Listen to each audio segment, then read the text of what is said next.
Hey everyone, I'm Tassenix, and welcome to Plotting and Scheming, covering Season 50, the upcoming Season 53 versus 3 Grand Arena Championship. It's our preview episode, so I'm joined here by my co-hosts Dagger, Sasha Isha, and TJ. We'll be covering our expectations going into this first week of 3 versus 3. How y'all doing this evening? Doing great, Tess. Yeah, fantastic. Right off my staycation from it, the highs being below zero for a week. So took a week off from GAC, got to spend a lot of time with the family. Come back to Conquest and TB, yay!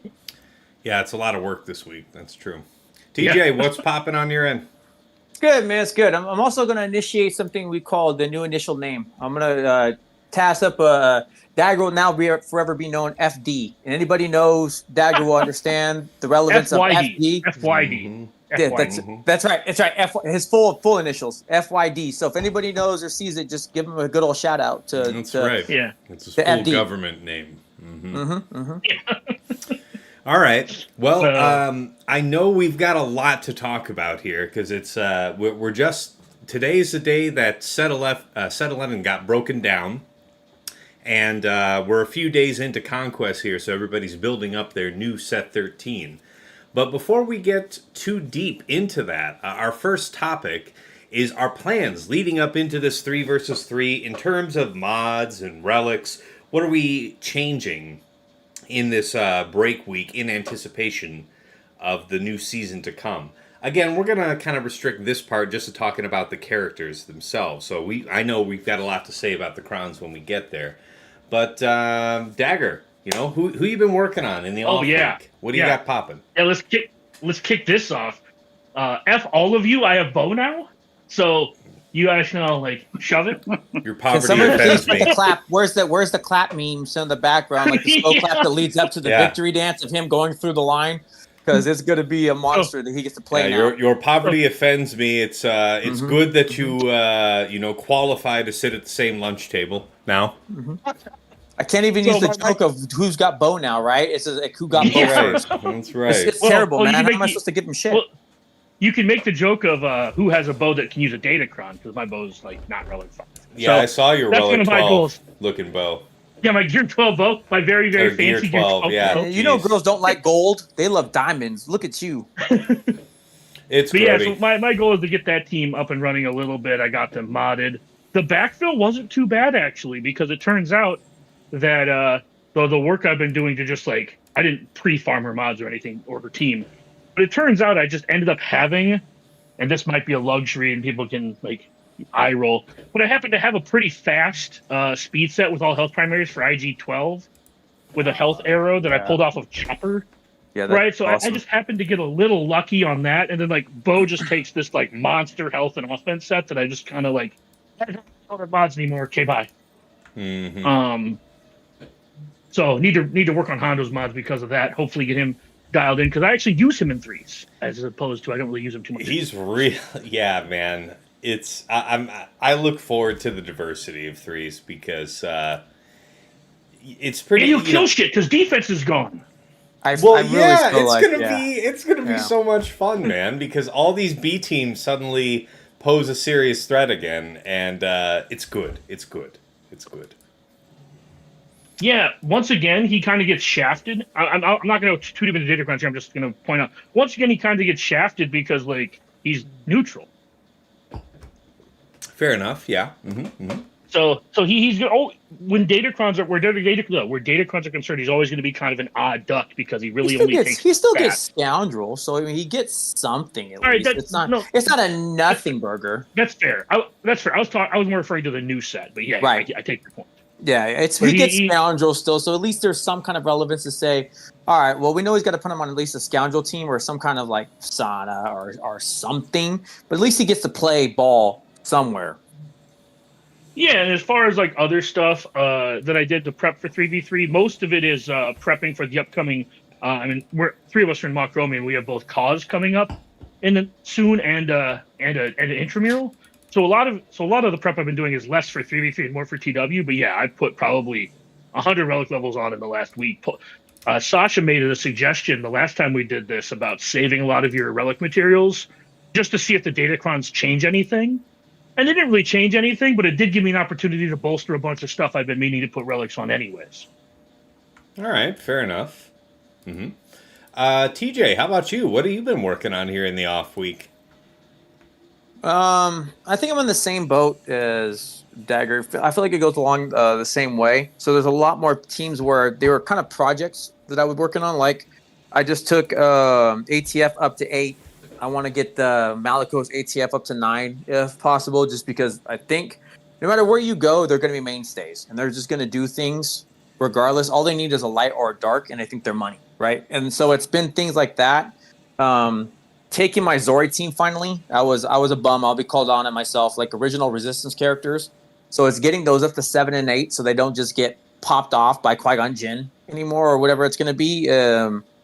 It's just been all those niche pieces and teams that I've been kind of just building up as we've been going along to tie in. Not to go into Datacrons because that's obviously a whole other bucket. Those have been my big ones, though.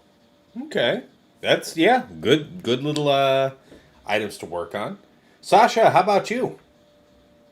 Yeah, I'd say a couple of things, like really not a ton of relic movement, but one that I did do is I took Palpatine, just a OG EP to R9, and that was kind of with hey, UFUs are off of steroids, and if that's the case, without that stacking defense DC, perhaps Rey's back on the menu, and just get EP as thick as I could possibly get him, just to withstand possibly a whirlwind and at least some alts from Rey. So that was one of the relic investments done specifically because of the change in Datacrons.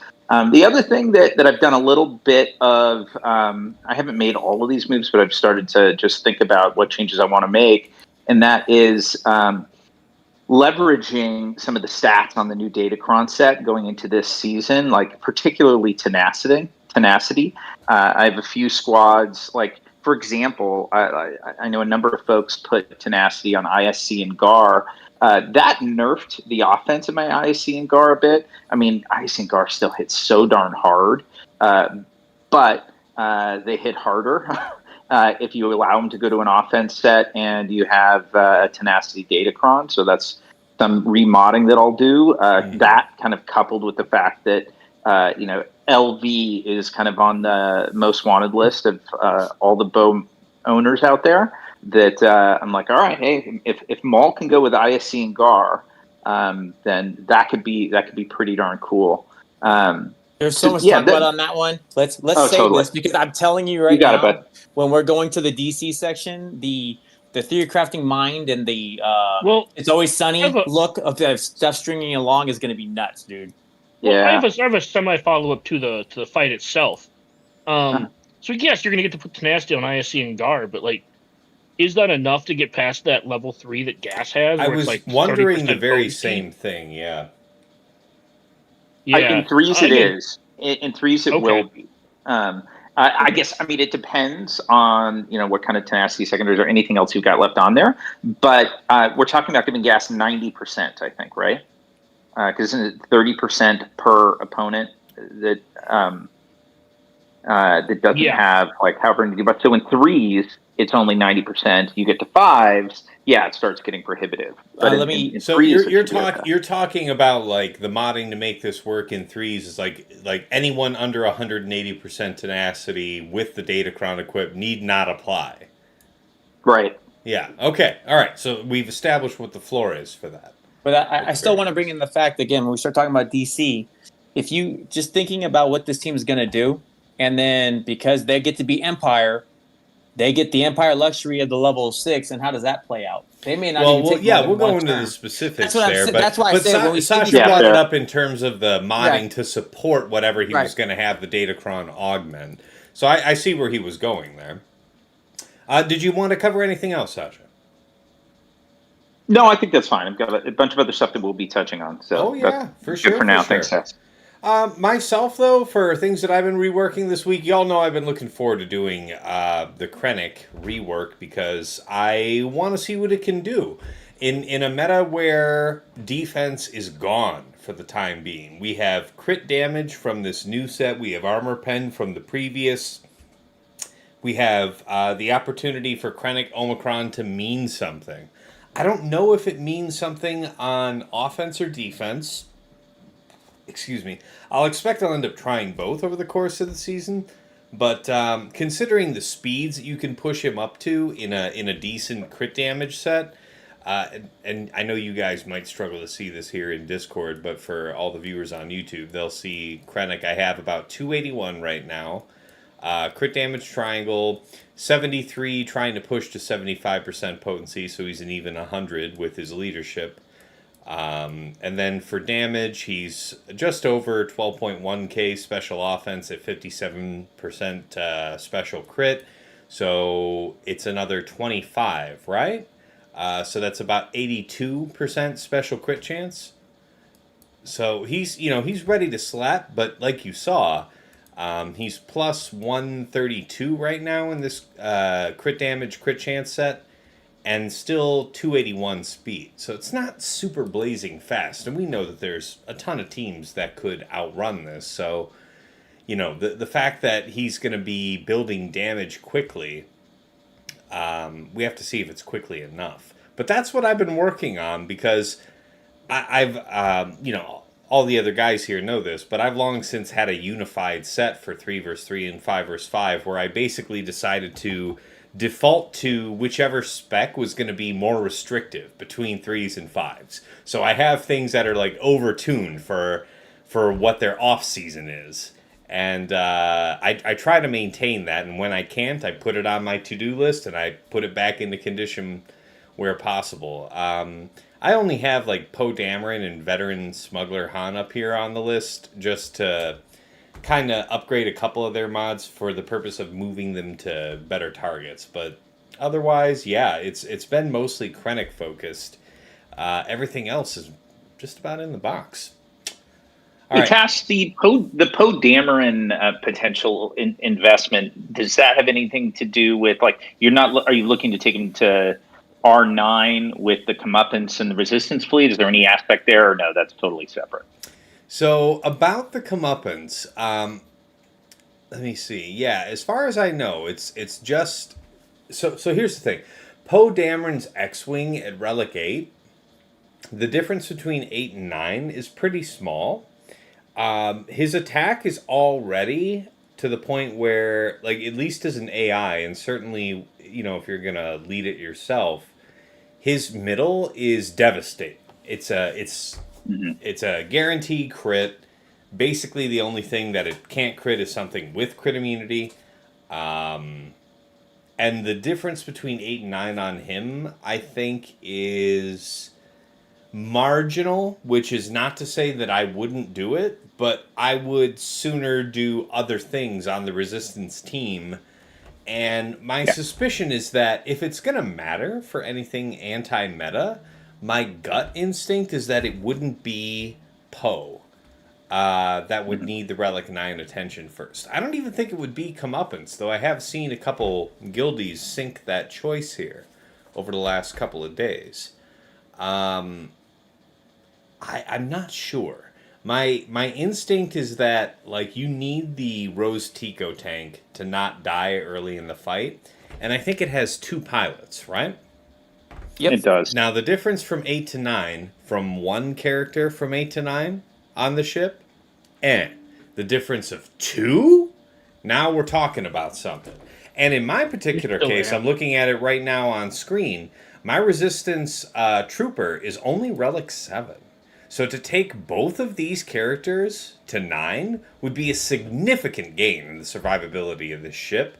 And again, it all depends on how much Comeuppance suggests a change in what this fleet can do. Well, but my instinct is to bulk up the tank first and see where we go. Sorry, statistically, two pilot ships share the crew power. So by R9ing them both, it's roughly equivalent to 1 R9. So it costs 2 R9 for the 1 R9 effect. Oh, well, that's It- crappier then. Yeah, you might get slightly more, but like, look at Poe's ship, you're going to get maybe a little bit more than that as a bonus. Yeah, but if any time that we're using this resistance fleet, and I mean, I guess it's maybe a little unfair, but we're talking about using Radis against something like Executor, something meta. We know that MG100 Star Fortress cannot withstand that opening assault. That's usually why, if you're really in a pinch and you're thinking that you might not even clear the fleet zone, you'll do an additional fleet in between just to pull the mass assist if you fear it's about to come around again, because you know the MG100 will not withstand it.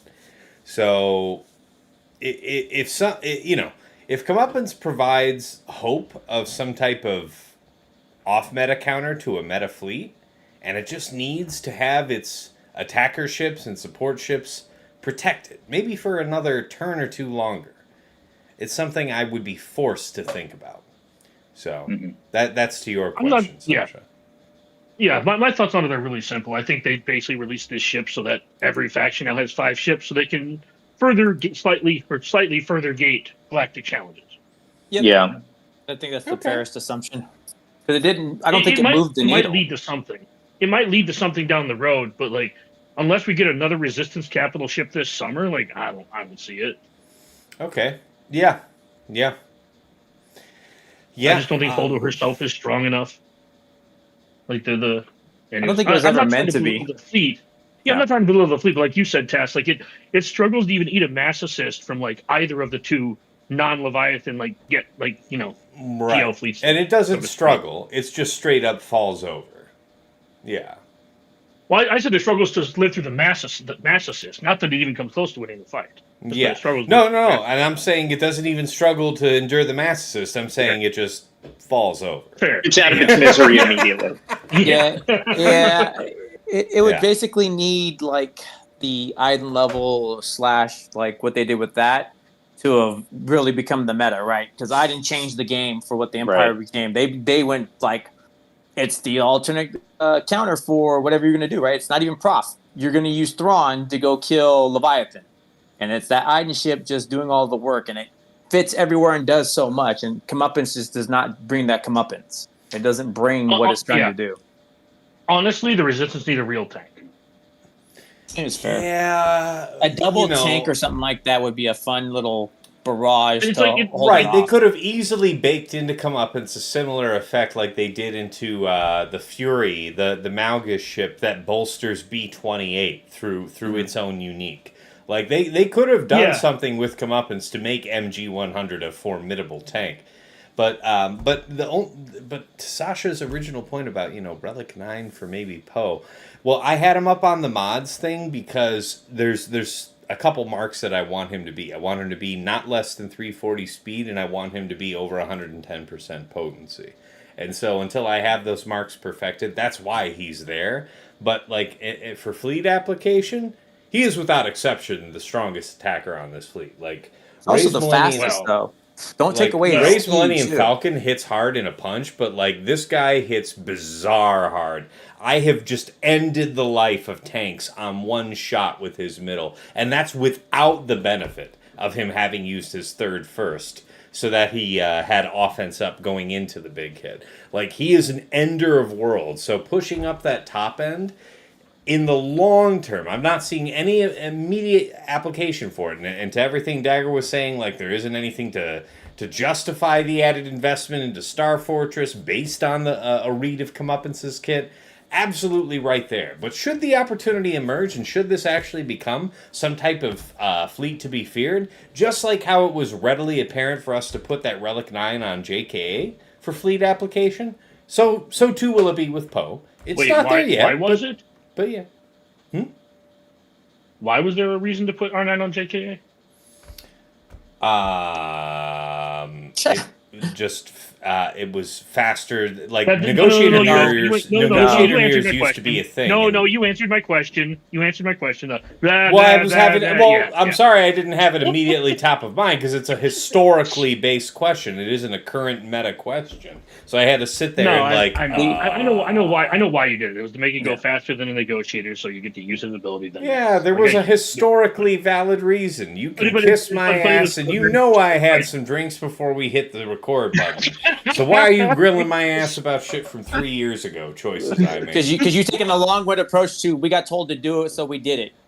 I'm saying there was a we reason. There was a historically valid reason that I can't quite recall. TJ nailed it. And my point is that I will R9 Poe when they tell us to R9 Poe. Right. But I understand why the whole logic is. For Tass's answer, we got told to do it. We're good soldiers. We do as we're told. No, that's what I was leading up to. The logic that Dagger gave was, here's the actual reason why we did it. The answer why we actually did it, somebody said do it, and we said cool. Yeah. Cool, bro. Yeah, exactly. Like, there's things that I used to know that are no longer important that I know, and that sounds like something that I used to know. It is. So what's your wife's birthday? Yeah, no, I still remember that. I always have to sit there and think about which year, but I can always come up with month day, so fair enough. Guys, all right, gentlemen. I asked one harmless question about his favorited Poe, and we are way off. Yeah. I know. All right. We indulge this right on out into the weeds. I do think Poe and Finn are both, to a degree, worthy of R9s for specific applications with Zori on offense and 5s, but that's for like the going into 5 video, not this one. I just want to throw that out there. All right, fair enough. Cool. Okay, our second topic, guys, from our prepared list here: Bo DTMG in 3 vs 3, and where does Leia land? So the context here is, your initial thoughts going into week 1 on offense or defense application for those 3 teams. I think we would all say, for granted, just before any of you guys decide to pipe in, that we'll have BKM separate from BAM, because there is a distinct BAM cron. I know we'll probably touch on who we think is going to be super hot with BAM. It's probably going to be most of the usual suspects, but it certainly those apart. That said, Bo, DTMG, and Leia, where do you see it? TJ, how about you to open up? So let's go piece by piece. We say Bo. She is like the Super Saiyan that we don't know is going to push yet. We don't know what level she's going to be and where her end result ends up at, right? That level 9 is just stupid. If you have it, it's amazing. It may be killing Rays. We don't know. I think I would. There's no way it's not. I can't see it. IG-12 and Paz are the team, right? You have your tank that was never going to die or go anywhere. You have IG-12 who's going to be super fast to disrupt what's happening, call dazes, stop the team, and Bo is your monster, right? So you have your 3 essential characters just dropping bombs. People are just going to fade away, and I would love to see, because I think we'll see mixed combos, but I think that's going to be our week 1 monster. If we're going to be straight up honest though about like comp, like I expect to see some people having armor in there instead of Grogu, because the threat of Beskar could be a thing. Sorry, go ahead. I'll say I actually expect to see OG Bo in certain match, like not if you're not using a GL, I expect to see a lot of OG Bo in there, because the banners are going to be so important. Because one of the problems with the Bo team is it does kind of struggle to regen banners. Mm-hmm. Yeah, she'll take it. I think that's my number 1 though, right? So if I just taking my number 1 pick, I don't see that. See, this is the great thing about it in this cron is I don't think Dagger's wrong, but we just don't know, and that's what I love about the 3 setup right now. We know Bo's going to kill shit. Things are going to die. As what is it, Dagger? Is your words that go blasty blast, boomy boom? Either way, shit dies. Explode. Things go slowly. Thank you. Yeah. So I think that for the Bo team and figuring out, I think we can all agree, and even with the cron, I don't see her being on defense. I see her killing everything on offense. And I'm going to go to DTMG next. I think this is going to be so much fun to use it. We saw the starting points of what it's going to do, but with this 400%, and if resistance, which we'll talk about, plays with it, and team concept, man, I know the harder comp was when you had Gideon in there. So new Gideon and old Gideon together, and then Storm was like your moneymaker for the defense because their defense built. I could see that. But also Shore, right? Or Scout, and where that plays in. But yeah, I think DTMG, we started to scratch the surface in the first round of threes. We played with it more in fives. I think it's back harder now. And one of the streamers talked about it. Gideon was not even getting the benefit of the 400% when it was around for him with Scout. He gets it now. So we don't know what his power level is going to look like with this whole cron setup and where it plays at. It could be a monster on defense, especially having OG Gideon to mitigate damage with this setup and then removing turn meter. So there could actually be good application for that. But offense or defense, I think it's going to be a sleeper hit. See, let me take you to task on that for a second here. What do you think about a world in which you do Gideon lead with Dark and something else? You have DTMG and Scout and, I don't know, Storm or Shore, probably Storm. And then you have something like, in my particular scenario, I was thinking of something like Krennic, Death, and Shore. Like, what do you think about that kind of split? I'll give you your Krennic, but we'll come back to it because there's yeah. We don't have to go into detail about that, but I'm talking about that particular division of resources. I'll explain it. I'm going to go back to your point for DC though. So, but just specifically sticking to the thing of DTMG. Yeah. The push of being able to revive and then having the damage increase now with the 400%, which again we'll figure it out once we're there, and the way the application lands, DTMG is going to be another monster, and it just with that level 9 is just stupid doo-doo dumb on what I think it's going to accomplish. Because so many teams we rely on are big on gaining or doing something with turn meter. I agree. Tuskens love that. So let me ask you, just to keep us on pace as you're answering here. For Bo-Katan, your initial instinct was offense or defense for week 1? I still don't call it a defensive team. Okay. No matter the fact that she can pull stuff away or remove a turn meter thing, you're just going to play around the fight. And BAM. And for DTMG though, DTMG offense. DTMG I think plays both sides of the game. And it just it depends on how tough you make it. I think the toughest one was OG Gideon back with the Imperial Trooper. I think OG Gideon still lands as the tougher middleman on the new Gideon team as the tougher one for defense. Without defense on the Kron, we would expect that it's a less potent version of Set 11. We don't know about resistance. Well, you do have resistance. We don't know how you have resistance, which will help you against on. The special damage from a Radis team. But I was just going to say it's not going to stop. We don't know how.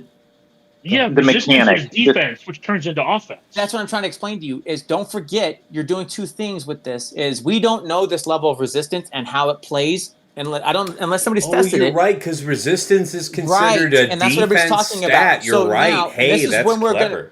Just wait.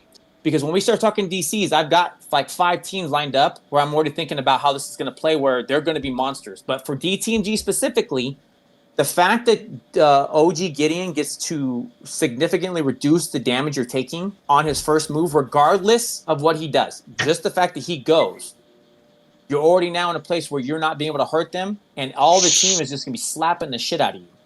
So I think that disruption is going to hold strong enough to where they could be good anywhere. It's like the Tuskens or something else where in threes, you're not putting out enough damage necessarily unless you're taking something that level.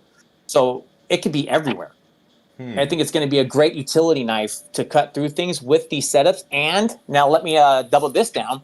You take this level 3 that we have now where we're getting doubt and we're putting on these things. Dagger talked about it. I think the sky's the limit on how this works and where this plays with this set because you don't have defense or other pieces. All right. Fair enough. Leia. The Leia one, I'm hopeful. We'll talk about it in one of the pieces. Where Leia lands, she's an anomaly right now. Because you can still put Rebel Fighter pieces on the team, so we could still use technically a Rex. So we could use Krex on the Leia team. And just do like a Drogon Krex. We could do R2 on it. So there's ways to work around it. but as strong as she was, no. But will she kill stuff on offense? I think she's still going to be destroying anything she sets her mind to. Well, the question is, like, in terms of her defensive viability, the floor the floor is answered by what can stomp her now that couldn't stomp her before without that cron. And if the answer is something that is not a GL, then it's not worth it. But the thing is, I don't know what that is. I can already tell you one I want to say. I'll give this. Ufu. So I'm going to give you one. Ufu was already doing dirt on Leia, if anybody remembers, back before. Your Inquisitors now have a defense push, and they get bonus turn. Leia does not. So your Ufus, your Inquisitors, could be the ones to kill that team. We don't know yet. But for defensive viability, Dagger called it, I think, really good. It's sliced into, oh man, I couldn't even, like a fifth or an eighth of where it was originally, just because that Drogon is gone now. And you can put pieces on there, but it's nowhere near it was. Defense is gone. Other pieces are out there. Yes, she has disruption, but I think most, especially at our level, have the kit pretty well figured out. Mm-hmm. So she was hard carried by that damage reduction level 6. Yeah. Oh yeah. Yep.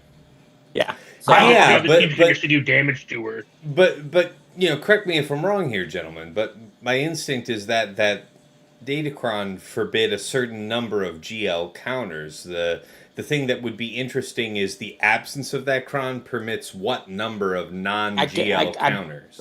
I'm telling you right now, at least 2 or 3. At least Reva, 2 or 3. I will give you Reva. Think about the team. Yeah, that you're Reva put. was an awesome cleanup for the duration of the Super. I watched Brock and others killing him outright. Was still happening. They were still figuring out ways to play the fight. That was something that could happen as like an off chance during the height of the old Kron. So I agree with you. Like now that it's gone, seems much more dangerous. Yeah. But think about it. You have doubt to level 3, the 400% to add your defense, or which is going to feed into your team that is an Ufu. Mm-hmm. And if they're doing the revives, like you're going to put, I don't care, Drogon and R2, right? Yeah. They're going to cleanse, which is going to put Death Mark. Your damage is intensified. You're already going to disrupt the team. It was already doing work when the Kron that was saving her saving grace was out. Now, you're on the upper hand. So it's completely off-metable. That's where I said Dagger called it. You know what that means. You know what that means is a value statement. Like with what you just said, with both Drogon having a Dispel and R2 being able to deathmark themselves, that means that probably both would be parted off from Leia if she were on defense. It would be like Old Ben something else. Reduce the number of Dispels on the team. But this is what I'm saying, right? If you're missing on defense, it's going to be Old Ben correct. Like Drogon. Yeah, I can see that. That's a good call. I like that. But I just don't see what it's going to stop. It's not the power. But you don't have to see it being like something that gets value bought. But that's the point. Is it's like you can Inquisitor it, and you could try Inquisitors against it, and maybe it'll even work. But it won't be as free money as the classic comp of R2 Drogon, right? So, and then you could apply Drogon in a couple other useful places.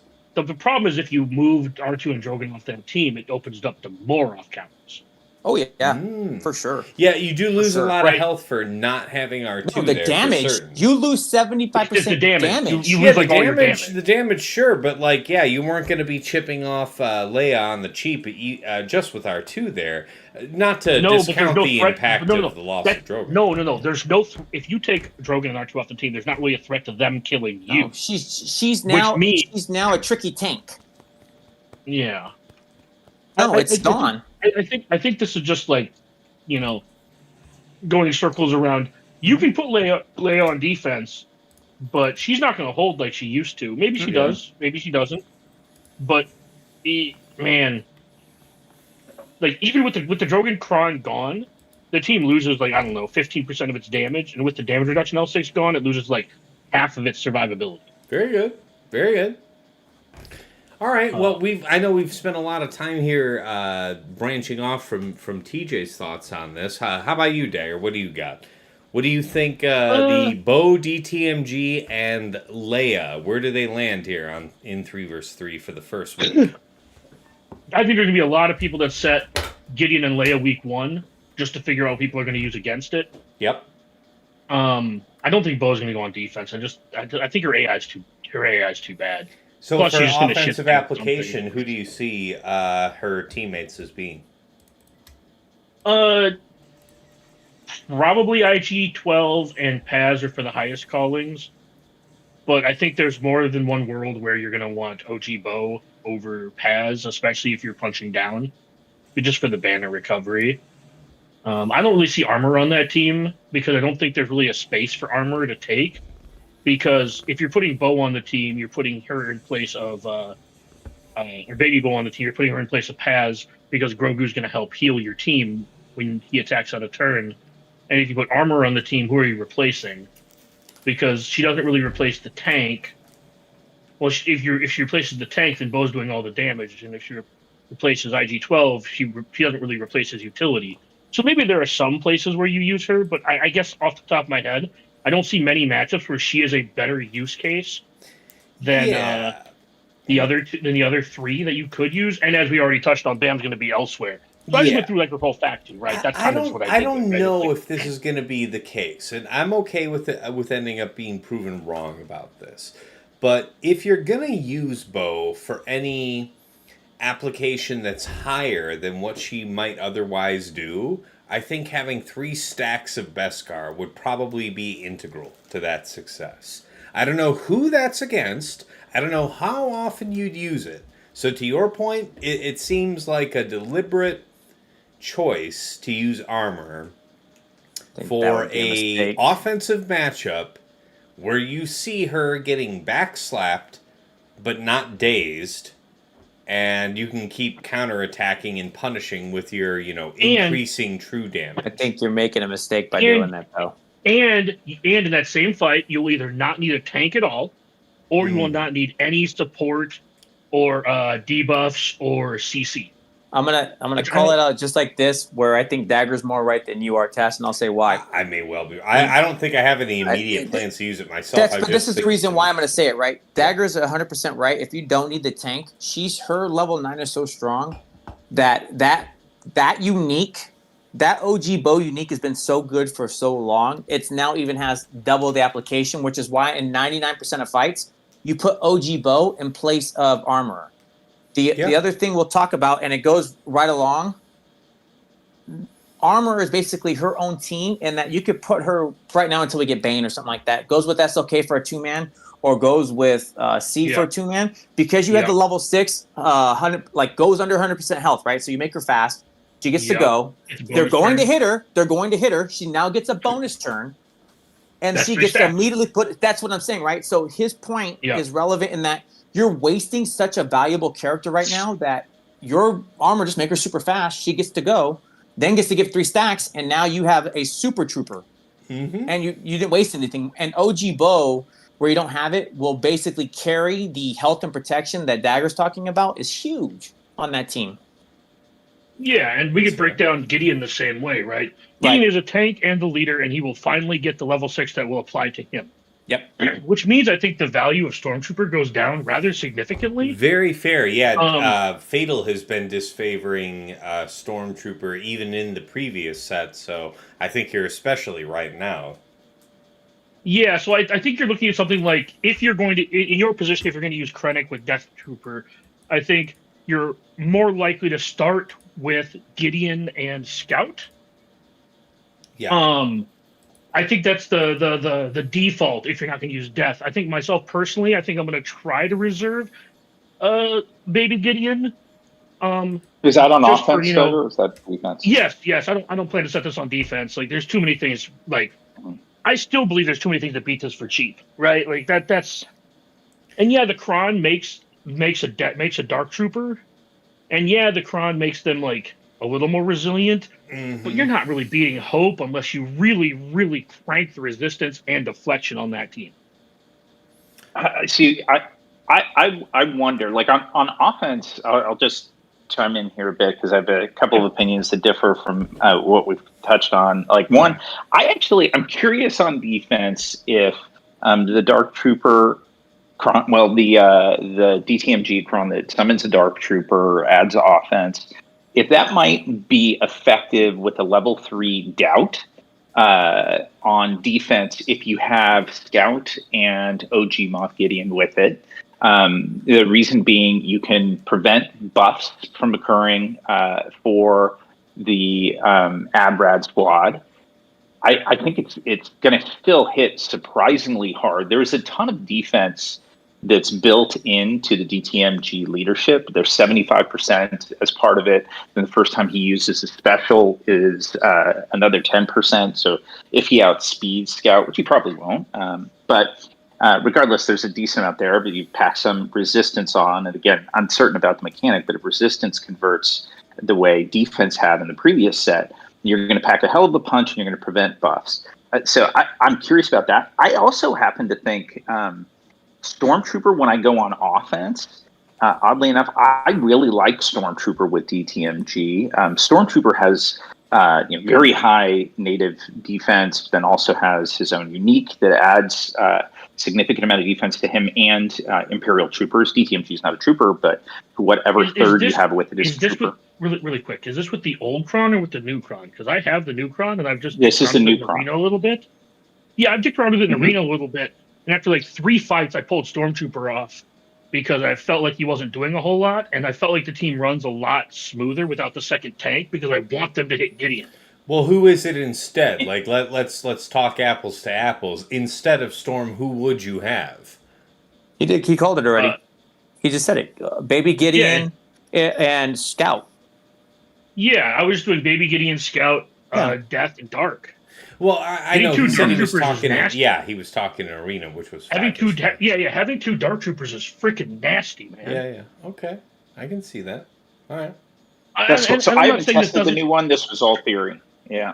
Yeah, and I'm not saying that you're wrong or anything like that. I'm just saying, going off of my brief amount of dicking around with this silly cron, man, it's silly. I think you want both Gideons there because they stack off each other with the insight. Mm-hmm. Yeah, and then I see it. I definitely love it. I can see Stormtrooper. The old cron. Yes, sorry, go ahead. Yeah, with the old cron, I loved Stormtrooper, and I'll tell you why. Like, part of it is if I was getting a lot of DPS on my DTMG, like if you were aiming high and you're afraid you're going to get wiped. The ability to have an off tank like Storm was nice. And then if Storm wasn't taking, again, this is the old cron, but the old cron, Stormtrooper's defense was converting to such high offense that Stormtrooper was hitting harder than any of my other characters. Yeah. Mm-hmm. So one thing I will remind, at least for 3v3, where it's probably a little bit more relevant, every stack of insight that the Gideons have between them, they both gain like 50% offense and defense. It's true. That's the cron, the DTMG cron. That like DTMG and Gideon together does seem like a match made in heaven. I really can't fight that. Totally makes sense. Yeah, because once they get up to like 8 stacks, that's an additional like 120% defense and offense. Yeah, that's they're going to be slapping fools around. That is just heinous. That conversion, it's about the first turn that either of them takes, right? So it's only what conversion takes place prior or at the point of the first time they take a turn in a match. Yes. So they lose their defense at the beginning, but then they regain that offense, and Gideon's kit turns their defense into offense anyways. So that additional defense they're getting does turn into additional offense. Right. Okay. I'm just saying, looking at how this, looking at it on paper, I can only speak to it on paper in threes. But yeah, I think both Gideons want to be together, and I think the third is up to your discretion. I personally think Scout has better utility. Scout makes a ton of sense. Yeah. But I definitely understand the off tank, especially if you're trying to stop Radis. Having the 2 tanks might be better if you're trying to put that on defense. Maybe because it'll take longer to chew through them. Yeah. All right. Well, I appreciate those thoughts. Let's move into Sasha Isha's thought here. Since we've already gotten some, comment back from you, Bo, DTMG, and Leia, defense, offense. Where are you going to have them? Week 1. Yeah, I think a lot of good points covered by TJ and Dagger. I think that it certainly seems DTMG, like TJ and I, we were both talking about it last video we did, but it's just so much fun on offense. And as Dagger was saying, like, with the new cron, can do a lot of cool stuff. I'm expecting offense. I am curious if whether with the if you have with the old Moff Gideon and Scout, if it's got more defensive viability against an ad rad squad, if it has that level 3 doubt. So I may try that, but probably offense. Bo just feels like offense because at least at the beginning, it's like, oh gosh, maybe they still set an LV for whatever the hell reason. Nobody's going to, but maybe they will. And but as I think to the meta that we've all been experiencing, where it's so challenging to get defenses that hold. I mean, it was particularly the case in fives because everything's gotten so concentrated that, like, everybody has just OP offensive options that it's really precious if you think you can find something that can hold. It does make me feel like I totally agree with what you guys are saying. Like, Leia is going to have much more reasonable solutions than she did before the Rebel, damage reduction crons disappeared and the Drogon cron and all the other. She's going to be far more vulnerable, but it's still not fully dialed in. And so I'd be tempted to set Leia just because it's like, well, somebody else doesn't know exactly what to set, so they may either miscalibrate or overcompensate. And so I could see still setting Leia on defense. On the note, really quick, what kind of cron are you envisioning for Leia? Like, what are you leaning into cron-wise? Like, just Rebel Fighter? I would assume so. Probably trying to leverage some of the cooler mechanics on Rebel Fighter. And, like, what I could see being interesting, we'll touch on it later, but, like, I don't know, maybe it's, kind of unexpected combos. Maybe it's Chase, maybe it's Chirrut and Baze, maybe it's, certainly Captain Rex makes sense. But and if you're going to do that, it'd be a Rebel Fighter, but not totally sure, Dagger. Haven't really thought that far down. Yeah, that was just kind of my initial thought was, would you go with like some kind of offense stacking because they do have undispellable buffs, or would you go? Yeah, that was kind of my thought. Is like, I feel like the team's going to lack a little bit of a punch. So if I set them on defense, I would probably consider like resistance pen or actually armor pen for Drogon, and then like stacking offense L3. Not saying that the Rebel Fighter ones aren't good, but man, it's just so weird to think of it in that vein because it was so stock for so long. Totally. Maybe we'll get to this in just a sec, but like, I kind of feel like the training wheels are off for Leia. The training wheels are off for Malicos a bit now.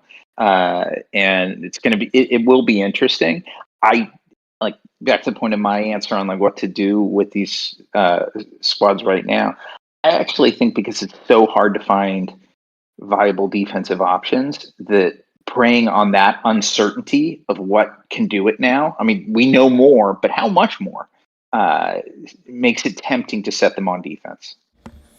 Like bottom front, what are you going to do? Yeah, this is our first test really without any Drogon or Leia crops. Right. It's true. So like you said, we don't actually know what this does. Yeah. Same with the lack of the Malicos stuff. Ufu crons. Well, thanks, Sasha. Those are excellent thoughts there. For my part about DTMG and Leia, DTMG and Leia, I both have the temptation to flirt with defense on for round one. It depends on the profile of my opponents when comes time to actually scout them. But my gut instinct is similar to what Sasha said. Like, you're gonna kill this with something. Are you gonna kill it with the same thing? And if I switch up the comp and if I have it tuned just to what it is, are you gonna underestimate it? Are you gonna overestimate it? But just how when these teams had their set 11 crons and we intuitively felt that they were at the height of their power, some of us put them on defense to see what they could do. And just like Sasha was saying, now that those crons are gone, there's going to be those of us who are going to want to see just how far they've fallen, what kind of floor they represent on defense. Probably more so for Leia than for DTMG, because I can't imagine why set 13 poses a greater threat to something like Radis than set 11. But those two teams in particular, I think there's something to be toyed with. Bo-Katan, yeah. I think full-time offense, at least for week 1, I saw a couple opponents last 5 vs. 5 season snag up, 1 or 2 people with having like a surprise Bo-Katan on defense and then not knowing what to do with it. Bo-Katan is deadlier now than she was in 5s. And she'll be less forgiving here in 3s than she would have been in 5s. So there's some merit to putting her on defense, but I don't know if that's a week 1 strategy. That feels more like week 2, week 3. Those are pretty much my thoughts there. I don't know if you guys had anything you wanted to say about that before we move to the next topic. No. I'm good. Okay. All right. Topic 3 then. Impact of the Ufukran's leaving and how we're adjusting. So I know most of us were doing Inquisitorius on offense, but particularly in 3s, Sir Malicos has been great for most of us on defense. And I guess I'm leaving some other Ufu options to the side, but yeah, TJ, kick us off. Ray. Don't forget about Ray. Well, yeah, we'll get there. Ray. You know what? You're gonna have your part when I rotate to you. No. You said you're forgetting one, and I'm just yelling the. Well, yeah, the elephant in the room. I'm thinking of full teams of Ufus, and I guess you can make that here in 3s with her. But anyway, TJ, how about you? What are you doing with the Ufukran's gone? How's that changing your offensive defensive planning? Just adjusted, I think. I think don't get me wrong, the Ufukran was really strong, right? It was their design to make Malicos look like a monster because he is. Just because it's gone, don't sleep on Malicos that he can't still do a lot of work, especially if you have all 3 of the Omicrons. His stuff is nuts. His kit is just really good. And surprisingly enough, there's other dark side Ufus out there you could put him with. So you could do a crew lead with Malicos. I don't care. We have SLK that can still go with them. And this new set, giving way to Doubt, Dagger called it out, I think, really well. Doubt has a lot of viability in a lot of places. That level 3 is pretty damn strong for Darkside and has a lot of places it can be used just alone. So what am I doing? It's just making readjustments. We're talking about Ufukran gone, but it's just other Ufus that are coming up to the top now. I think there's a lot of Empire usage in there where they weren't getting used before, but could get used now. That 400% defense, we don't know what it's going to look like. Now, when you say Empire and Ufu, we're talking about Mara Jade and who else fills that bill? Because I fear you're talking about a pretty narrow slice, right? Am I? Because if you're talking about Ufu, what it had, you had Riva, it was one team, and then Riva was getting split off to Inquisitors. Well, those are all Empire. Mm-hmm. You now have EP Mara Jade instead of the Star Killer. They're playing into doing some more stuff now, and they're going to be nasty with the Doubt level 3. That's gross. Being able to stop some things while this team is going off. EP Mara Jade partitioned off from Star Killer. Is this the second rise of the Darth Vader Star Killer or the Darth Revan Star Killer? Because of the deflection on Rey. Because of the deflection we're going to be seeing on Rey, I think it is. I think that's fair, but it's like where this lies, it just changed the game. Darkseid feels very strong still with what they're able to do with this. And as we seem to forget and where it's at, Empire has a huge faction and a lot of places they get used. So a lot of things that were gone will probably come back. And Malicos, with or without that Ufu, is a monster still. I don't think people should be sleeping on what Malicos can do, especially if he's allowed to play the game. That dude is crazy big. And lest we get called out by Dagger most vociferously. Any changes with how you intend to use your Rey? Rey is still Rey in 3s, which is nothing to be. It still has its merit and can still do things. I think Dagger's right, but I don't think she's necessarily going to be the monster she was. She's still pain in the ass. And 3s, she's still a pain in the ass. It's just what it is. I mean, bottom line though, in terms of change of plan, she's still on defense for you. Then, yeah. I still think she holds merit there, and I think the deflection is a good call. And having like a resistance or something else just to play with the fight so you can't kill it. She's just such an asshole, and that's why she works so great on defense. I know that Aesop said stacking resistance on the Kron is going to be great for her, just blocking out JML. I don't know that JML is really a realistic solution in threes anyway, but in terms of building up your Krons and thinking about the fives to come, that is a completely valid point. Deflection. I think not resistance, deflection. Oh, yeah. Avoid special hit entirely, not mitigate it. Right. Yeah, because that'll lock out Star Killer. Yep. That'll lock out EPMJ. Oh, yeah. EP and MJ are both special damage dealers. It should just take something else that it'll be there. Really grody, guys. Yep. JMK and Seer back on Ray duty. That's actually really important for threes to deny Star Killer to Ray, so that is a very fine point. Yep. All right. Dagger. They're on defense, though, so either way, go ahead. No, it's okay. Well, did you have anything else you wanted to throw in there, TJ? I think it's good. I think everybody here is going to have good points of it, but that was just mine, just looking at it. We've got a lot to play with on this set. Yeah, for sure. All right, well, Dagger, how about you then? Impact of the Ufu Krons leaving, how are you adjusting to that? I think TJ kind of nailed this one. I think most of us are going to say something relatively similar. It's going to definitely shift around the plan. I think Ray's going to stay on defense, but it's about blocking out EPMJ Star Killer if you can. And honestly, it's less about the Ufu Krons and more about just the defense leaving. So yeah, I know that the Ufu defense level 6 is kind of like shoehorned into that, but it's one of those things where I think other counters are going to open themselves back up. So again, I think Ray. I'm not like obviously Ray's a problem in threes, but I think there might be like some, and I'm going to play a couple of these close to the vest, but I think that there's a couple of other solutions to Ray that are non-GL, non-Star Killer. And I'm probably going to try them week 1 because, like you said, I think that there's going to be some wiggle room week 1, especially since I took last week off from GAC, so I'm down in TJ land. So probably won't have the hardest matchups. But I'm mostly excited about the defense leaving because I think most of us are. It's like the end of the bulk Krons. Give it the Viking funeral for a while. Let's make things explode. Very fair. All right. Sasha, how about yourself? Impact of the Ufu Krons leaving and how you are adjusting.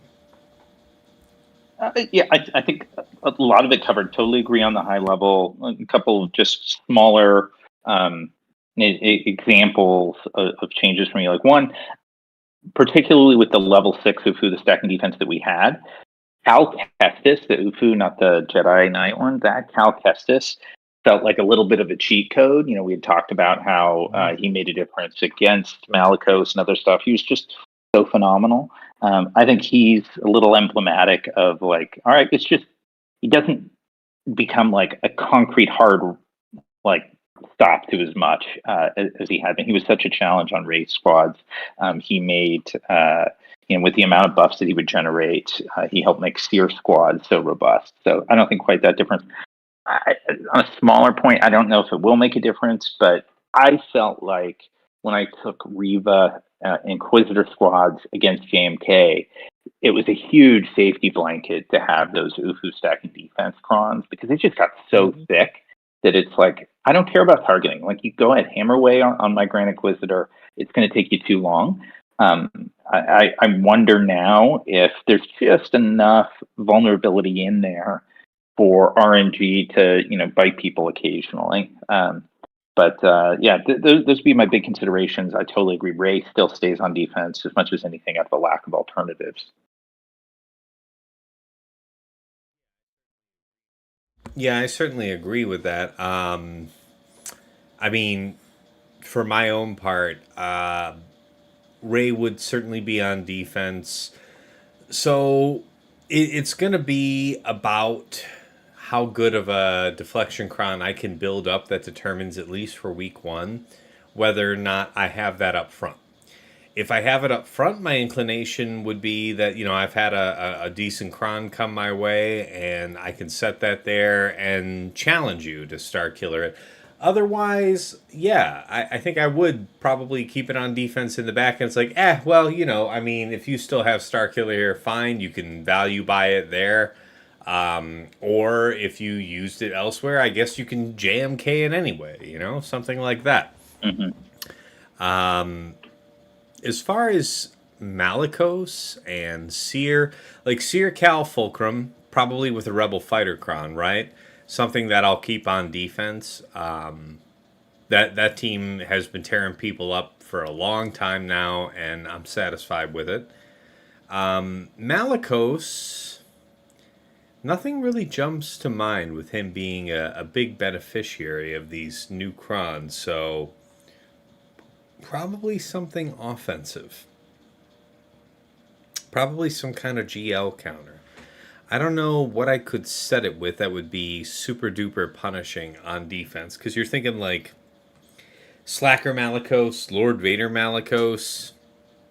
As weird as it is to say, I feel like JML could still probably manhandle either of those, even without any type of cron that provides protection. So that's just about my gut there. I don't know if you guys had any other comments, but that's those are my thoughts about the UFO teams. It's not going to be a lot of change for week 1 because I don't see myself using them a lot differently. I just don't. Not week 1 anyway. Okay. All right. Next topic. New cron set. It's long awaited, guys. I know we have a ton to talk about here, but new cron set, priorities, what we're farming, our expectations. TJ, sound us off. All right. So for me, there's so many things to do here. There's so much to play with, so many things to do. And we'll talk about our favorite R9 later, so be sure to omit that. No. So priorities right now, honestly, I'm just looking at it as getting enough. I told this to Sasha. It's obviously week 1 of 3s is going to be nuts, right? But it's having obviously the priorities of the 9s, which are the basics we all know about. But it's also getting enough. Like there's like 7 Mando teams. So I almost want all 30 crons already built out to what I want to be able to do with it, because it goes so many places. Man. I don't know how else to say it. I'm already up to 10, I think, and like half of those are R9s. You have 10 level 9s? I think 6. No, I think 6 level 9s or something like that. Like, bro, I'm telling you are absolutely going gangbusters on this because shit. It's so. The field is so big when it comes. I'm not trying to fuck with TJ week 1. Jesus I have like Christ. 7 total data crons. No, I'm at like 6 or 7 like 9s or something like that. Like I've already got, but this is what I'm saying. I have one level it's 9 and a broke ass like level 7, and I'm like, I had to scoot in onto that level 7, man. You can kiss my ass. Yeah, no. So what? Like this week for plans and what I'm doing, I'm telling you, man. The field is wide open on what we get to do with this set. And it did exactly what I talked about when we were saying, like, they did a broke-ass previous set because they wanted everybody to be like, damn it. To give you an idea, I only wasted like 4 million of the currency for Datacron because I used literally all my crons. I used them all up, rebuilding, re-rolling, and doing things like that because this set is, for what it is, and by the comparison of the previous set, the monster set to have. It's got a lot of places to go, and it's got a lot of things to do. So for my sets of what I want to do, it's getting enough, but it's the other piece of, again, what Dagger said, that doubt. Whatever team you're like, I don't know what I'm going to do with it. Doubt plays everywhere. Think about your Malgus team. Think about your Sith Empires. Doubt was fun. So when we had Doubt the last time, that was with Malgus just coming out, we get to have it back. And even though the pieces are there, he gets to have a lot of fun as well. So it's like, whatever you don't build for Empire or whatever, and that's always some monster, the Doubt's going to be a lot of fun. It's true. I mean, I think all of us would end up echoing this, but for any dark side team you're considering putting on defense, right, you will have to use that Doubt Cron as the benchmark that you consider any other level 3 against. because being able to stop them from gaining buffs, regaining protection.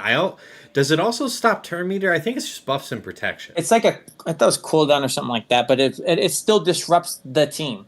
You're still putting a disruptor on the concept of the team's going to try to do to you. Yeah, whatever it is that they're going to use to try and overwhelm you. Like, think about Bad Batch versus any of the counters that use it. Like, how many times is that depending on Bad Batch and the other squishy under stealth when you're using Wrecker?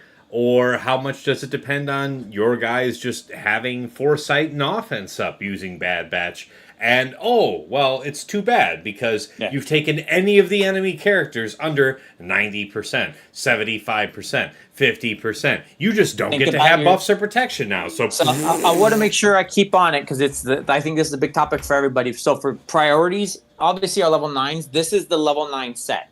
These have a lot of good level 9s, and getting those is like my top priority. Breaking it down to the all the way down to the level 3 dark side. That's interesting. You point that out because I think more so than a lot of other recent sets, there are a variety of really attractive level 9s. We've had a lot of really strong 3s and 6s historically. But I think you're right. Pokemon. This is one of the higher points for interesting Relic 9 or level 9s. Because they go so many places. It's because you can put them in so many places. I'm going to talk about your team specifically and how I'm going to adjust that, right? So it's like, if we're talking about priorities, I want my level 9. Those have to be there because those are GL killers and will absolutely disrupt your game. And then it's the last piece that will go in is I want as many dark side doubts as I can put into muster where it's not like an obligation for a level 9 Datacron, BG, I don't care, Empire or something else. Those doubts are going to be money makers for quite a while. I'm right there with you. I see it. All right, Dagger, how about you? New Cron set, your priorities, what you're farming, what your expectations are. Yeah, it's like what TJ said. Like, there's only like 6 bricks on all the L9s, and some of those bricks only because they're paired with something better. Like Death Trooper's a brick because you're just going to use Krennic, right? And for those of you at home who don't know this off top of mind, Death Trooper's level 9 is to be revived the first time it dies, and Krennic's special ability, his AoE that does stagger, naturally will revive Death Trooper if present. So it's just a huge waste to take that level 9. Anyway, go ahead, Dagger, sorry. Yeah, and this just to run down, like the same is true of Shore Trooper, and then both Paz and Grogu are just like, are you really going to use their L9 on the Bo-Katan team if you have Bo? Right. And then I know he's gonna be mad at me, but I'm like, and then like Lando and Bodhi are both kind of bricks, just because again I think that there are better options for those teams, but. You gonna take that shit, TJ? You really gonna take that? I'm already telling him "fuck you, Dagger" on this thing so many times. Dude. Like TJ Land, I've said it. I feel like it's a broken record of the natural course of "fuck you, Dagger" and of our thing. But I'll talk about it. TJ's gonna pull the T-shirt up over his head and like sling like that water gallon. I'm gonna counter. I want Dagger to get his point, but I'm gonna say, if you have Krennic's Omi and you read it and what it does. Death Troopers, in my opinion, is not a brick, and I'll explain why later. Why I would say, but it's not. He's already going to be one of the strongest characters out there.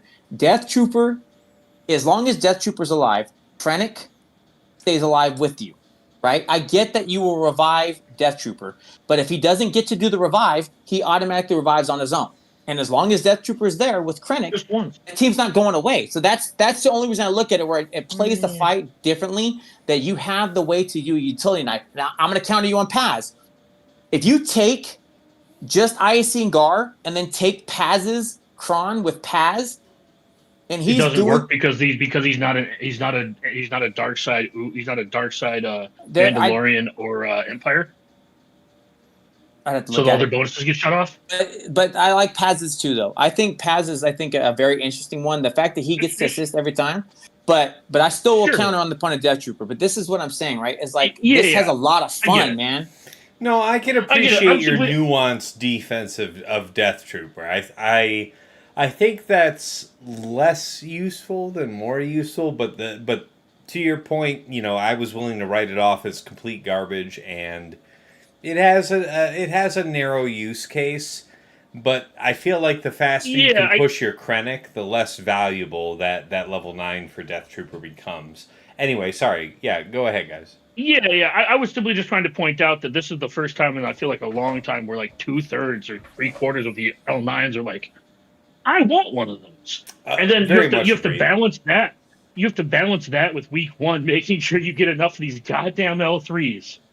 Because going into next week, I'm gonna want like 15 to 18 total crons. Um I have my bow, I have my Gideon, and now it's time to make level 3s. Yep. Just because like I know Task runs out of Datacrons, but he needs to lose less fights, so he doesn't run out of Datacrons. That's something he needs to work on. But I have been dangerously close to running out of Datacrons a couple of times, which is why I made sure that I capped out with the 30 from this previous set, because that's something I haven't done previously. I've just kind of like not dealt with like all the Datacrons, but I made sure I built like 30 level 3s from the last set just to make sure I'd have enough for week one, just in case I had to, whatever, just in case I didn't get enough or had to focus on L9s, or it took me too long to get to L9s, etc. So definitely focusing on the L3s. Yes, the protection up for the light side and the doubt for the dark side are pretty much head and shoulders above everything else. I think you still want one or two of the other ones just in general, because as was true with like the last few sets, where it's like even the buffs on basic set, you wanted a couple of product ones and a couple of resist ones, right? Yeah. Just make sure you have a little bit of variety, but definitely focus on the product and the doubt level 3s and try to go wide. My goal going into week one is having 15 to 18 total crons if possible, Which means I'll be spending a lot of time in sector 1. That's a pretty tall goal. That's a good goal. It's also a pretty tall goal for a week 1 rolling in with 18 3+. Yeah, I mean I'm already at 7. Yeah. Well, it's already almost Thursday, I'm not saying so don't act like I'm crazy.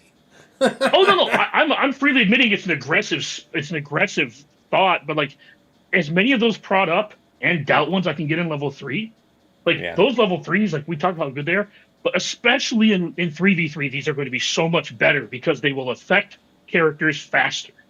Right? One of the things in 5v5 is you can just kill somebody a lot easier and bypass some of these thresholds.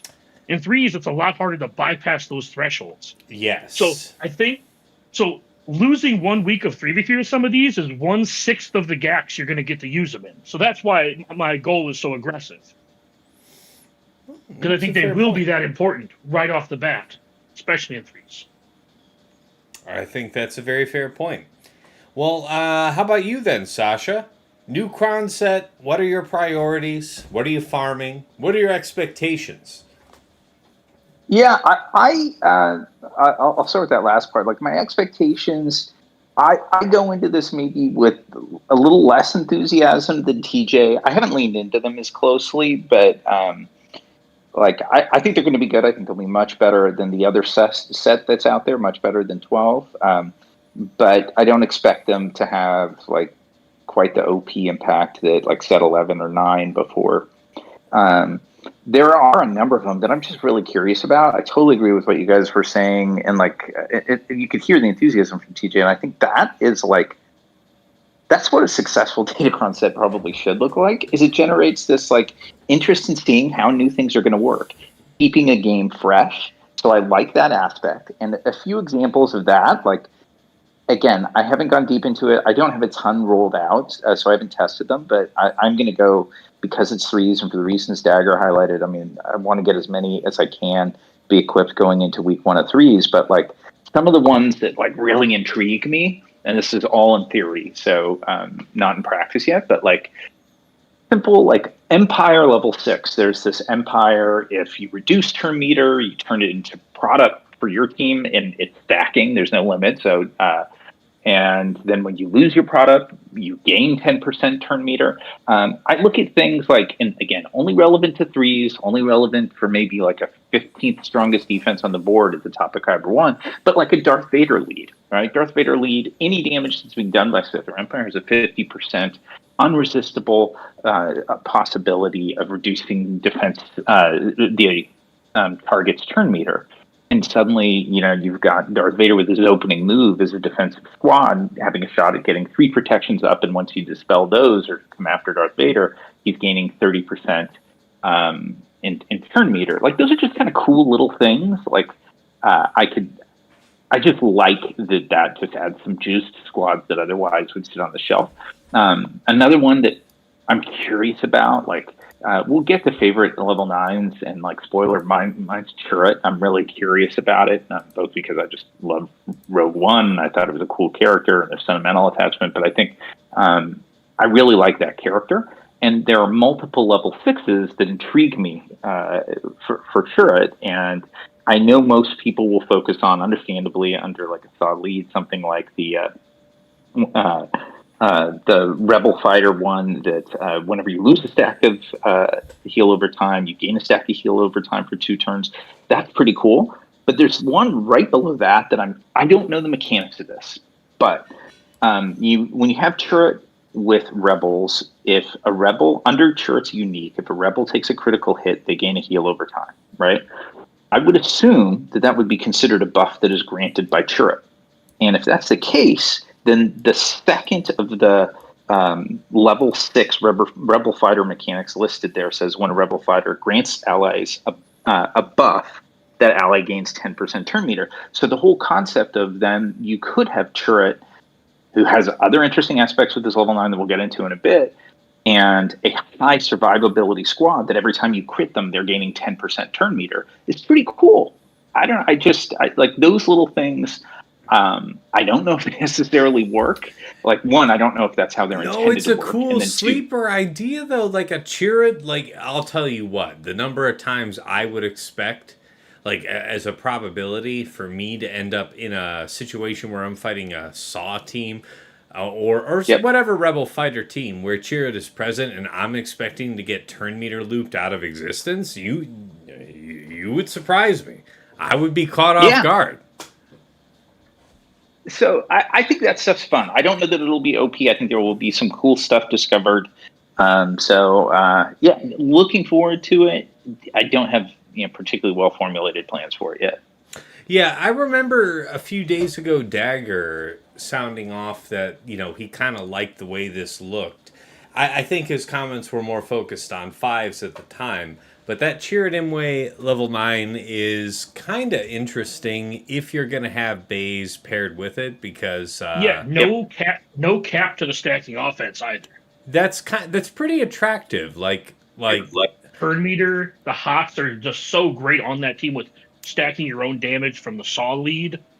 Like Saw, exactly. Like Saw Chase sounds kind of grody with this particular level 9, so that's definitely worth highlighting. I think that's fair.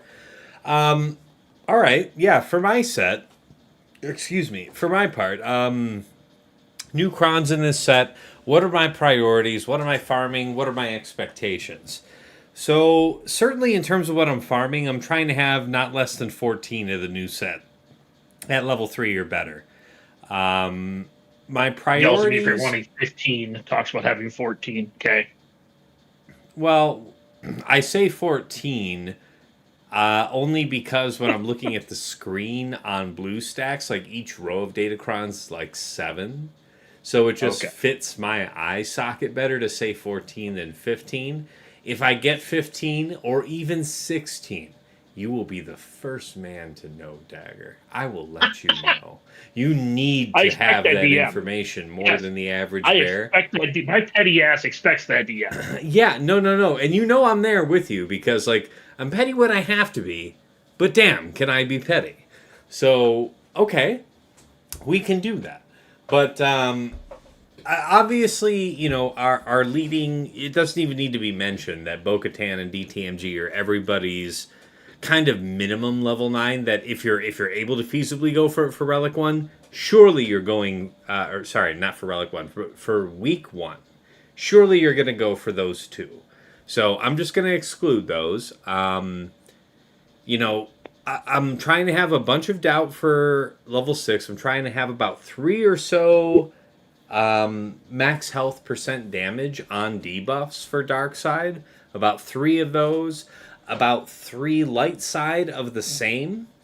and then probably about 5 or 6 of the protection up level 3 that Dagger had mentioned earlier. My expectations of this set is mostly centered around, the 3s and 6s historically have been pretty easy for me to farm. The desired 3 and 6. The hard part is the stats, and the stats are sneaky on this one. They're not as overtly powerful as some of the previous sets, but we've already highlighted the potential significance of deflection for Ray in terms of impeding not only JML but also Star Killer. But also there's like a ton of tenacity on this set. There's potency on this set. There's crit damage on this set. So don't sleep entirely on the stats. It's really not a week 1 consideration, because if you're thinking about what on a Datacron you're going to re-roll to have right for week 1, that's going to be like a 369 question, right? You're not going to try and optimize stats on week 1. But it is something to keep in mind. Yeah, I mean, even if it impedes me from fully getting as far as I want in Conquest here this first week, I'll be damned if you catch me without a robust inventory of 3+ Datacrons from this set. You say this every Conquest. I said no. No. This time I'm angry about it. This time I remember the last time I went into that first week of 3s, and I sweat out, and it was against a good opponent too. It might have been Aesop, it might have been not, but it was somebody up there in the neck of the woods, and I was like, God damn it, I'm having to do these last 3-4 fights without any Datacron at all. I ain't trying to do this shit again. So there is some added emphasis to that. I'm always trying to go for the right crons and not necessarily for enough. That's kind of my thing to focus on there. That's about it for me on that topic. Circling around here, next one. This is where we have some really fun thoughts here. Pick of the set. And by the way, thanks again to Dagger for preparing these notes. It's been a crazy week for me, so I appreciate Dagger kind of coming up with this topic list here, which is helping us out a lot. But anyway, pick of the set. Each one of us gets to pick one level 9 that we want to talk about, that we want to highlight going into this week 1. So, of course, we will start with TJ. What you got, man? What are you thinking? Who's Mine's who's the your hot pick? topic. Dagger's gonna give me shit. I don't care. I'm a truthist. No, I already took my one shot. You're good. No, he gets a multiple one. I'll be okay. Until it's proven otherwise, I'll keep taking it, because when it is proven correctly, you're never hearing the fucking end of it. Bodhi is the one I want to play with. I want to see. I've already had him built. One of our guildmates showed me the way, looking at the subset of the kit and how it works out in the turn meter game. I want to play with the Bodhicron and how that plays. Now, is this secret sauce or is it has it been on your roster long enough that you want to share with the good people what that spec looks like? What does that spec look like on Bodhi Rook himself? Before you go on about the crown. So it really doesn't. He's all about getting to take turns. For each thing, he takes a turn. Once he does, he's like an engine, because it continues to speed up and more things continue to happen. He adds more defense. He does more things. He adds more utility to the team each time he gets to go, and he's continuing to gain turn meter once he does go. So with the cron and the way it's set up, but hold on, because I know what you're going to say. No, I was just going to explain the mechanic of, at the end of his turn with his Zeta, he gives offense up, and character with offense up have 50% defense. That's the mechanic he's referring to, making your team just a little bit bulkier. Sorry, I was just explaining the mechanic of why you want to take a bunch of turns. It's the other one, and I'll actually. So since Tass is asking about it, and where I start to really like Bodhi and what he does, especially when it comes to that setup, he's gaining turn meter. Where is it? Remove 10% turn meter from all enemies, double for Empire. All allies gain 10% turn meter, double for Rebel allies.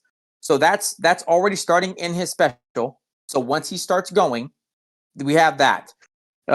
Inflict target enemy with evasion down, which can't be evaded. Target other ally gains offense up and potency up, and turns in his call to assist. If Bodhi targets ally as a rebel, Bodhi gains 30% turn meter. Now you tie that in with the Kron where he's already gaining more. And then even if you kill him, he gets to come back. This whole play out, I think, is going to be huge. Yes, one thing Dagger called out, and I don't know if it's true or not, is they have the wording spaced out where if the Outlander is a rebel fighter. I think on Saw, I think it'll be a lot of fun. Don't know how it plays. I want to try it with Leia because it's the second line. He's still doing a lot in his kit with or without the Kron. If he still gets to come back, that means your team gets to stay there for a lot longer. And your other team, being a rebel fighter team, is going to have a lot to play with. So I really want to play with Bodhi and see what he gets to do, but I do agree. And even on the Saw team, I think he has a lot of merit. Or what if you do, I don't care, Saw lead Leia? There's so much to play with, I think, with Bodhi and how he works and how his kit is built in. It's like, to me, Bodhi was built for Leia like Embo was for Jabba. He's just an unhidden gem that's there and can do a lot of stuff for the team. So, I mean, I think we just need to see if that last line applies, whether or not the leader is rebel fighter. Right. Agreed. But I want to play with it to see what it is because I think Bodhi's going to be a lot of fun. For those who haven't built, it's going to be cool.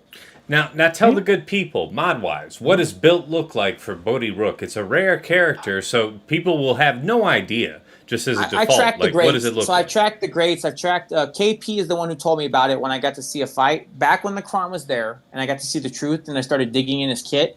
What I want, honestly, it's because it's giving out stuff that's not going to matter. Turn meter removal would be nice, so some potency, but realistically, about 300 speed.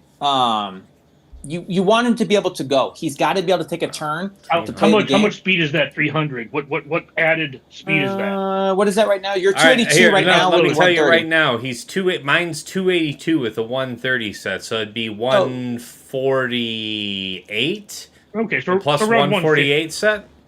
About what you want him to be. Yeah, like I said, I felt very effective with 300. I felt that was great because once he gets that first turn, man, it is just, you watch him, he starts going, and all of a sudden he's going more and more than everybody else because his turn meter gain is stupid. All right, I can see that. All right, well, I appreciate you sharing that. That's a good thought. All right, Dagger, how about you? Your pick of the set, your preferred level 9. So mine is Biggs, because Biggs gives you a closed turn meter loop with Mon Mothma. They do not Biggs level 9 basically says whenever someone uses an ability on his turn, both he and they gain 25% TM. So under Mon Mothma, every time he takes a turn, he gains 125 to 150% turn meter, and everyone else on the team gains 25% turn. It is a closed loop. And Biggs himself has reactive TM, where if you crit him, he gains 100% turn meter. So and with Kyle, you get the 30% turn meter. So this team is just going to go first. Or once it goes, it won't stop going. The only caveat is the level 3 doubt. It probably won't beat the level 3 doubts because it's not spellable, which is something you should probably remember about that, because that's what makes that extra obnoxious, is that doubt is not dispellable from level 3.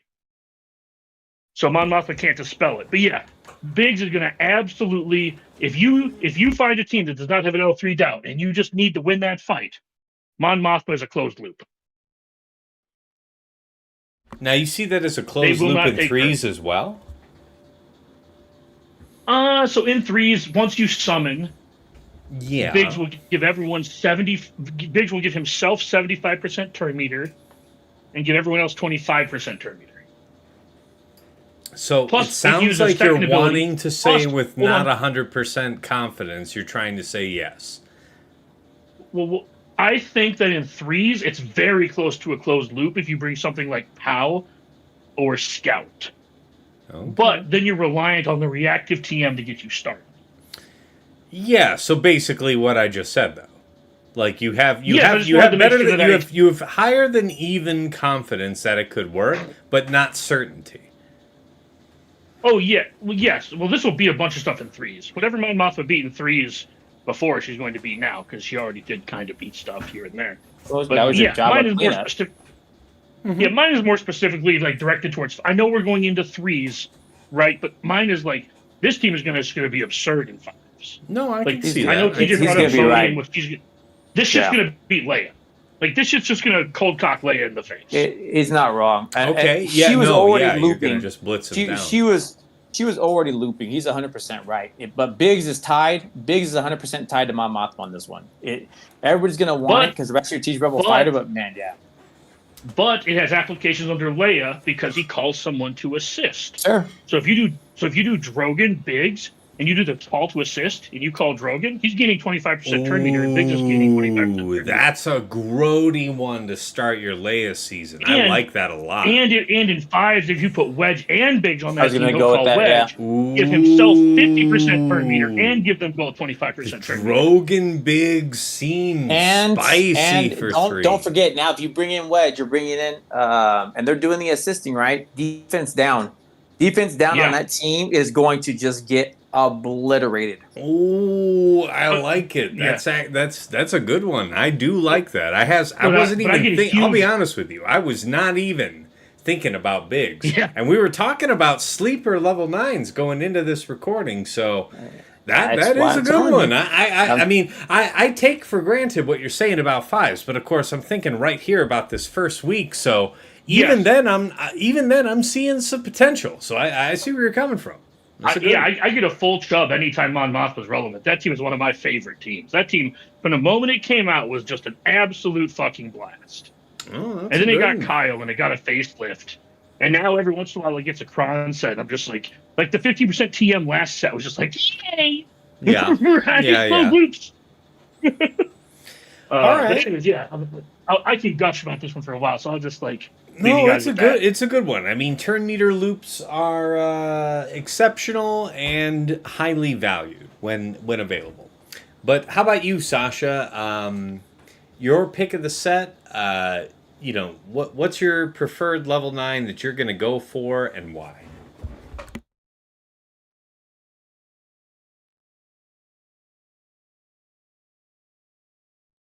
Oh, Sasha, your mic is muted. Just thought you should know. Yeah. Hey, sorry, and I was had to recharge my AirPods there. So, both ones that are covered are great, and there's some really cool ones out there. But like I was referring to earlier, the turret one I'm particularly excited about. I just think with the level 6s that we talked a bit about, the turret level 9 is fantastic. It's basically, there's a ton of survivability to turret and bays already with a ton of heal over time, particularly under a Saw lead. And one thing to remember with Saw, I think it's Saw's Ami on his lead, says that anytime a Rebel fighter has a buff dispelled, they gain 3 heal over time. So if you take a buff off, or a buff expires, they gain 3 heal over time. With turrets level 9, gaining a heal over time gives bays and turret 10% offense stacking. So you're just going to have tons of stacking offense on bays and turret, who you don't think of as particularly hard hitters, although turret special can whap pretty hard. Turret also gains 5% turn meter each time he gains heal over time. That's limited once per turn, so it doesn't stack to 15% with the base Ami. But there are also a ton of assists. So yes, whenever turret uses a basic, base is called to assist. Under Saw's lead, anytime a Rebel fighter uses a special, they call themselves to assist. Point being, there are going to be tons of turns, the usual survivability that we're accustomed to, but rapidly ramping offense. For those 3 particularly, I think when we're in 5s, there are other interesting comps. You can add survivability at it, whether it's Kara, Captain Rex, or Kara, maybe even Adrad. I'm legitimately thinking about having like Chirrut in. He's still been in a speed set with whatever is a 2-piece. Yeah. But like trying to see how many offense secondaries I can throw on him, because he is going to be taking an unbelievable shit ton of turns. And I don't even think I have like an optimal triangle on him. So if I threw on a crit damage, it would not break my heart. Yeah, I love those characters. I mean, I've loved them from when they first came out. I maybe didn't love how they came out with the old tournaments, but they're just cool. And so to see them juiced up like this, these are big moments for me in the game. It's the kind of thing where I won't because I'm like overly practical and probably a hell of a lot less fun than I should be because of it. But man, I want to hit R9 on Chirrut. I'm like, I just want to totally spice that dude. But I think he's going to be. I think he's going to be good. Okay, You got the R9 base yet? You've heard two of us now talk glowingly about that, and neither of them was me. So I'm just as surprised as anyone watching this video that Chirrut is getting such a rave review. It's really the 10% offense stacking indefinitely until end of battle, and then him getting 5% turn meter besides. So there's the rub. He only gets that 5% turn meter if he's not shocked or dazed. So it still might be worthwhile to keep him in something like speed tenacity, and then just let him go hog wild from the stacking from that, assuming he gets to benefit from it every time that effect becomes available. So that is exciting. Like you guys have me thinking about it. I was not thinking about this level 9 at all going into this video, so that's very exciting for me personally. Okay, well, I mean, for myself, my level 9, it shouldn't come as much of a shock to any of you who saw the Set 13 Datacron video that I put out a few days ago, but I'm interested in Director Krennic. So I made him Relic 8, I gave him the Omicron, and I don't have this level 9 yet, but it is hot on my to-do list. So, if you're thinking about using Director Krennic, Death, and honestly, probably Shore, we can look at the Shore. It's just that true damage reflection cron, mediocre, right? Death Trooper we already covered, and to DJ, man, the wine is starting to sink in, boys. The the revival for Death Trooper and with the protection up, that's neat and all. And it is considerably stronger than the state of the revival that Death Trooper comes back in if Krennic does it with his special. But Krennic can do it every time he gets that special off cooldown. So I feel like it's the lesser of the two. I think TJ highlighted something about like something terrible can't happen to Krennic while Death is still alive. So that might be the one argument in favor for this, but I'm thinking that OG Krennic here in a crit damage, crit chance set up to hit strong out the gate and then stacking all the time, I'm into it. If you're going to set it on defense, it would have to be with the doubt thing to slow people down. You do a lot of debuffs on this team, which is, in my view, an argument to use it on offense, if that's your Kron situation. But I'll pull him up on screen here for you right now. This is a look at my Krennic right now. Relic 8, 281 speed, crit damage triangle, 73%, 73.5%, trying to get to 75 so that with his leadership he's at an even 100% potency. Crit chance for special offense. All his abilities are special offense. 12.1k damage, 57% crit chance. So that makes, 82% special crit chance from his leadership. So he's just going to be slapping people. The open question is, how effective is he going to be when, he's around 280, Death is around 280, and Shore is certainly slower than that. So if you were inclined to set it on defense, exactly what do you expect it to eat? Is it just one of the many Bad Batch consumption forks? And is that going to really prove valuable in a offensive meta that has been heavy in offensive teams for some time? I don't know. But I'm willing to take the plunge because I sunk the Omi, I've sunk the mods, and I want to believe that he can slap the shit out of somebody. So that's my stumping for Krennic. I don't know if you guys had any thoughts on that. And if I may add to it. Please. So Krennic Lee also gives crit chance, and whenever you crit someone, you ability block them, which can't be resisted. Yes. And they both have AoEs. When Death Troopers around, Krennic can't be crit. And then Krennic gives them both a bunch of extra offense, not included in the Omi. I mean, also more in the Omi. But yeah, to TJ's point, like, as long as Death Trooper's alive, they probably can't just bonk off Krennic just for funsies. And you can't hide Especially- behind taunt. That's the key. Yeah, oh, that yeah, goes yeah. with The Yeah, Omi. the It ignores ignoring taunt, taunt. yeah. Yeah, that's the Omi. Yes, the Right. Omi is the ignore taunt. I was speaking for non-Omi Mhm. kit. Just how I was mostly trying to speak to how Death Trooper and Krennic like Oh, yeah. interact. Well, so I'll profitably say as this Tupi. to the folks at home. I mean, if you're even thinking about going the direction I'm going with Director Krennic level 9, you best be having this Omi.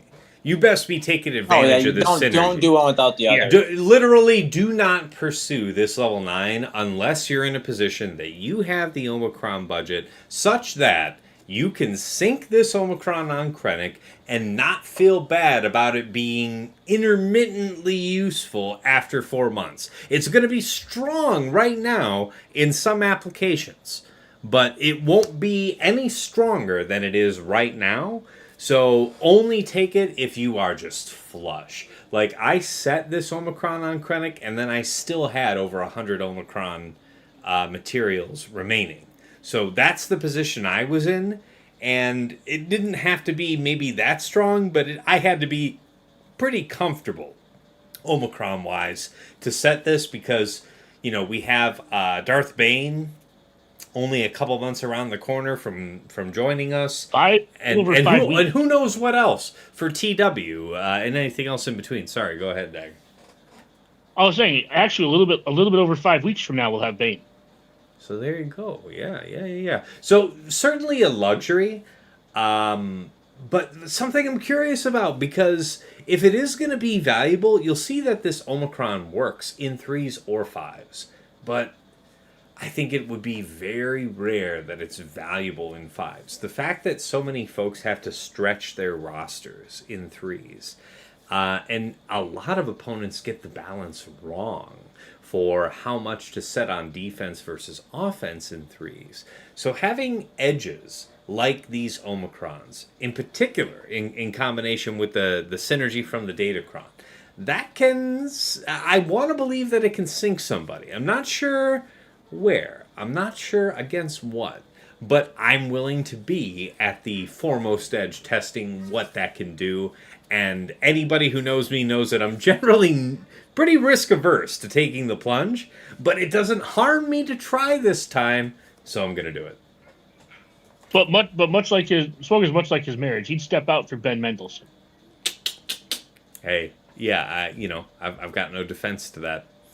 Guys, we've covered all of our stated topics. Now, I know we're moving on in this video, but I wanted to cover at least a couple of viewer questions before we close out. Is that okay with you guys? Any of you short on time? Let me know what your restrictions are right here. No. No, we're good. Do it. Okay. Well, I had a couple DM questions. Let me see. I only want to really select one question per viewer that I had our patrons throw a couple questions our way, anything they wanted us to cover going into this. So let me look.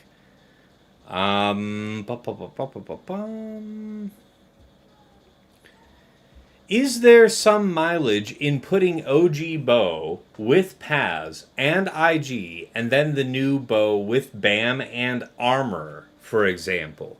So an unintuitive combination of your light side Mandalorians.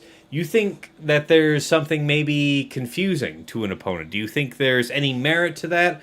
Or do you think going off the beaten path is perhaps just taking you into inefficiency and somebody getting to be able to take you out on the cheap? What do you think about that? Feel free to chime in as you will. Yeah, guys. It's kind of open forum. I will say, if if a split is what you're asking for, I think a better split would be BAM, IG-11, and bow. Okay. Because I think you'll get more birds that way. Plus, BAM has his own cron. So I see the bow. I see the bow reason for the sake of the birds. But do you think that the Queel benefit with IG-11 leads to a overall more interesting defensive team if you got the BAM level 9? I think that you're going to want the 2% offense stacking every time you damage an opponent level 6. So you're going to want as many Mandalorians as possible to stack that up. I do see that. So it's specifically about maximizing the Mandalorian level 6, and Queel will do nothing for you there. How about the rest of you guys? Did you have any thoughts I'll about give you kind one. of light side Mandalorian split with the crons and all? I was looking. Yes, I was actually looking at this and going off of what Dagger said, and he made one relevant point. I think the path thing is still there, but if you look, I honestly think armor with Paz, and you could do an OG bow or something like that as the in between.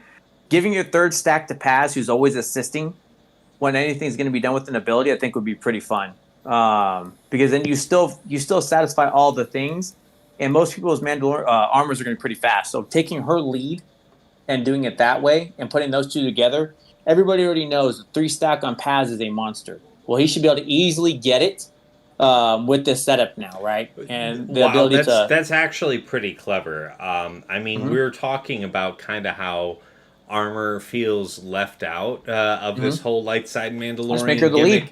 And this synergy with the pause, because I have it on screen right here. Whenever another ally uses an ability, like any ability on their turn, Paz Vizsla assists, dealing 50% more damage. 50% more damage. Not dealing 50% damage. Like a lot of assist effects where the assisting character is doing reduced damage. This son of a bitch is doing 50% more. I think you got a case there. And then with armor, now obviously the counterattacks don't trigger this effect for the 50% more damage. But wow, 3 stack of Beskar on this guy sounds like a bad bit of business. I'll even do you one better. As far as your split goes. Yeah, let's hear it. There is a Bam, Paz, Sabine team you could build. Again, Sabine deals damage 5 times on her AoE. Yes, it does. Right? That shit hurts so bad. And it still saves your armor to go with Slacker or C. I like that. That's really sharp. I think the other thing you could do too is you could do OG bow as a lead as well, and still do. Yeah, it plays so many ways to do this. So I keep talking about this set, and it's like, yes. Do I want to put Bam with new bow? No, because I think Bam does his own thing. I think Bam lead is just so much better than bow lead. Honestly, realistically, I agree, and I think IG-12 is definitely money in that team. But you could put a third in there who's going to do his job still. I agree with Dagger. I don't know if you necessarily need Paz. I just called it out like, to me, that's a staple team. Yeah. Those 3 are like peanut butter and jelly, right? But 100%, once you start moving along, these splits are going to get crazy. And I'm telling you, these level 9s are just good. Okay. Doesn't Sabine also put down 5 exposes for you to hit too? I want to say she does if you have that Zeta sunk. And she's a sleeper character. That's right, because it reduces the cooldown. Yes, for each one you get to hit, it reduces the cooldown. So the reason I bring all that up with the Paz, with Sabine and Paz, is that Sabine's going to deal, I think, 5 instances of damage and puts on 5 exposes. Each expose is a separate instance of damage when hit, which means when Paz assists and hits those exposes, that's more instances of damages for turn meter from it's disgusting. and for Bird.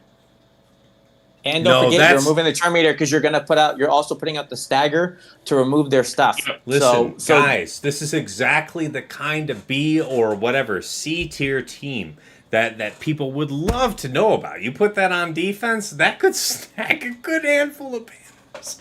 That is an asshole Especially team. if you crank your Sabine to be really fast. It's just there's a lot of ways. Now, to your thinking, how fast is a really fast Sabine? Plus 150, plus 160. She's a reasonably slow character, so you're going to have to put a lot I have her in a crit damage. The only concern you have to be concerned, she's really flimsy. Even look at your relics on your Sabine now. That's why I said Paz, right? Because Paz is just not going to die ever. No, and that's why I brought up the Beskar. You're looking for, I love his ability that you. So one of the big things Fiddle talked about, and other people talk about it too, is his chance to assist sucks. Yeah. Him always getting to assist. That's like you're for immediately removing 50% more, not 50% less. Yeah. It is fucking insane. Right. Now you stack them the way you stack them, and now you tie in giving 3 stacks.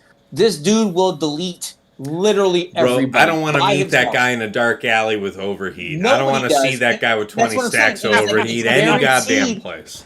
it's guaranteed to assist, which was always his problem. So it's like, here, let's put this in the DC, and now he is A tier. That is just chef kiss. Yeah, no, that's a Yeah, good one. I was just taking a look back at my 3v3 history end of last year, and one that I set a few times was Armor Grogu, or like the ID-12 and Paz. I remember And that, you son of a bitch. I think I had bounty hunters for it, but at the time I was like, Yeah. that's my first time seeing this, and this could be bad. yeah, and like how much worse that is if you get Paz assisting all the time and for extra damage. I apologize, guys. I need to jump. I've got to jump to another commitment. No, it's so great to I'll have let you guys had keep you. going. We'll be able to wrap up just fine. You've been great for all the questions. Thank you so much for your time, Yes, man. thank you for your. Yeah. Anytime. Hey, take care, guys. All right, see you soon. Sasha. Yeah. All right. We got just one or two other questions, if you guys don't mind. So we'll move right on through them and wrap on up. But so our last question that was really good for discussion here, that was from Stryker. So thanks to Stryker for that one. Seagulls here. He asks, what are everyone's opinions on setting unconventional defenses, teams that aren't usually found on swugga.gg? So, I mean, the implication here would be, compared to the last three, what are you drawn to set that's going to be unconventional? Are you looking to specifically disrupt somebody who scouts here in this first week with anything that you might be setting up front? Something like that. What do you guys think? Well, I think, as always, when a new cron set comes out, Sasha brought up an interesting one with the Darth Vader and the level 6 where you gain prod up when you remove turn meter. Mm-hmm. Something like that with like red and set or red and shore. Mm-hmm. Just because the assists will remove turn meter too and give prod up. Just be a really thick team. Or any just random level 9 like Saw Chirrut Bays or Jin has a leadership. Jin Chirrut Bays. Well, you know what? Let me refine the question a little bit, because there's a couple other notes in there. But like when we're talking about setting unconventional defenses going into this season, what about something like C with Han Chewie, or Riva plus Slacker, maybe Malicos, EP Mara Jade plus Lord Vader, like Kabuki? Kabuki style is what Seagulls is asking. Like, are you drawn to going into anything where you're combining teams? Like, are you deliberately, trying to upset the scouting expectations of your opponent? And if you are, with what kind of composition are you going with? So that kind of thing. I won't speak for you or TJ on this, but I will say, when I'm placing my defensive teams and I'm trying to do my plan for the week, I am relatively deliberate in what I place, that I wanted to do a specific job. Now, I will sometimes innovate and do like some off the beaten path stuff, trying to draw something out. But at the end of the week, I look back and see what beat it and see if I'm okay with that. So I will say that myself personally, I'm not necessarily inclined to do something like completely off the wall. Like, if I were to do something like EP MJ Lord Vader, it would have to be for a very specific reason. If that makes sense. But then they just like bow it. And I'm just like, oh, okay, cool. Right. So I would have to have like a very specific reason to do it. Or this is something he calls the scheme team. It's something we talk about in that time before we actually finalize our defenses, right? Where like those kind of like little ideas, that's generally where I'll get my like changing stuff up from, as opposed to just me being like, I'm going to try this just to try this. That's what offense is for. Offense is for trying this to see if it works. Defense, I try to be a lot more, I know this will work. Yeah, I think my take on this question, and I know that Nomad's also piggybacked to parrot Siegel's question here. When it comes to doing those kind of combinations to block one specific counter, like for example, if you set C with Han Chewie, you would be setting that with the expectation of blocking out the C mirror with Watt. And that seems like a crap gamble. Like, you can do more with having that team on either defense or offense under a more proper composition. And if you're going to take that kind of risk with combinations like that, where you're, combining two, possibly even three teams worth of resources into one, you stand to do better with that in fives than you do in threes. Threes is a numbers game. You have more that you need to get done, and remember, you have how many banners you can lose on one individual fight, plus you have multiple, plus 3 fights in Kyber 1, right? Plus 3 squad fights worth of potential banners to bleed. So I think that your inventiveness needs to be balanced by, when you scout your opponent, how solid is your expectation that you're going to cleanly move through their defense?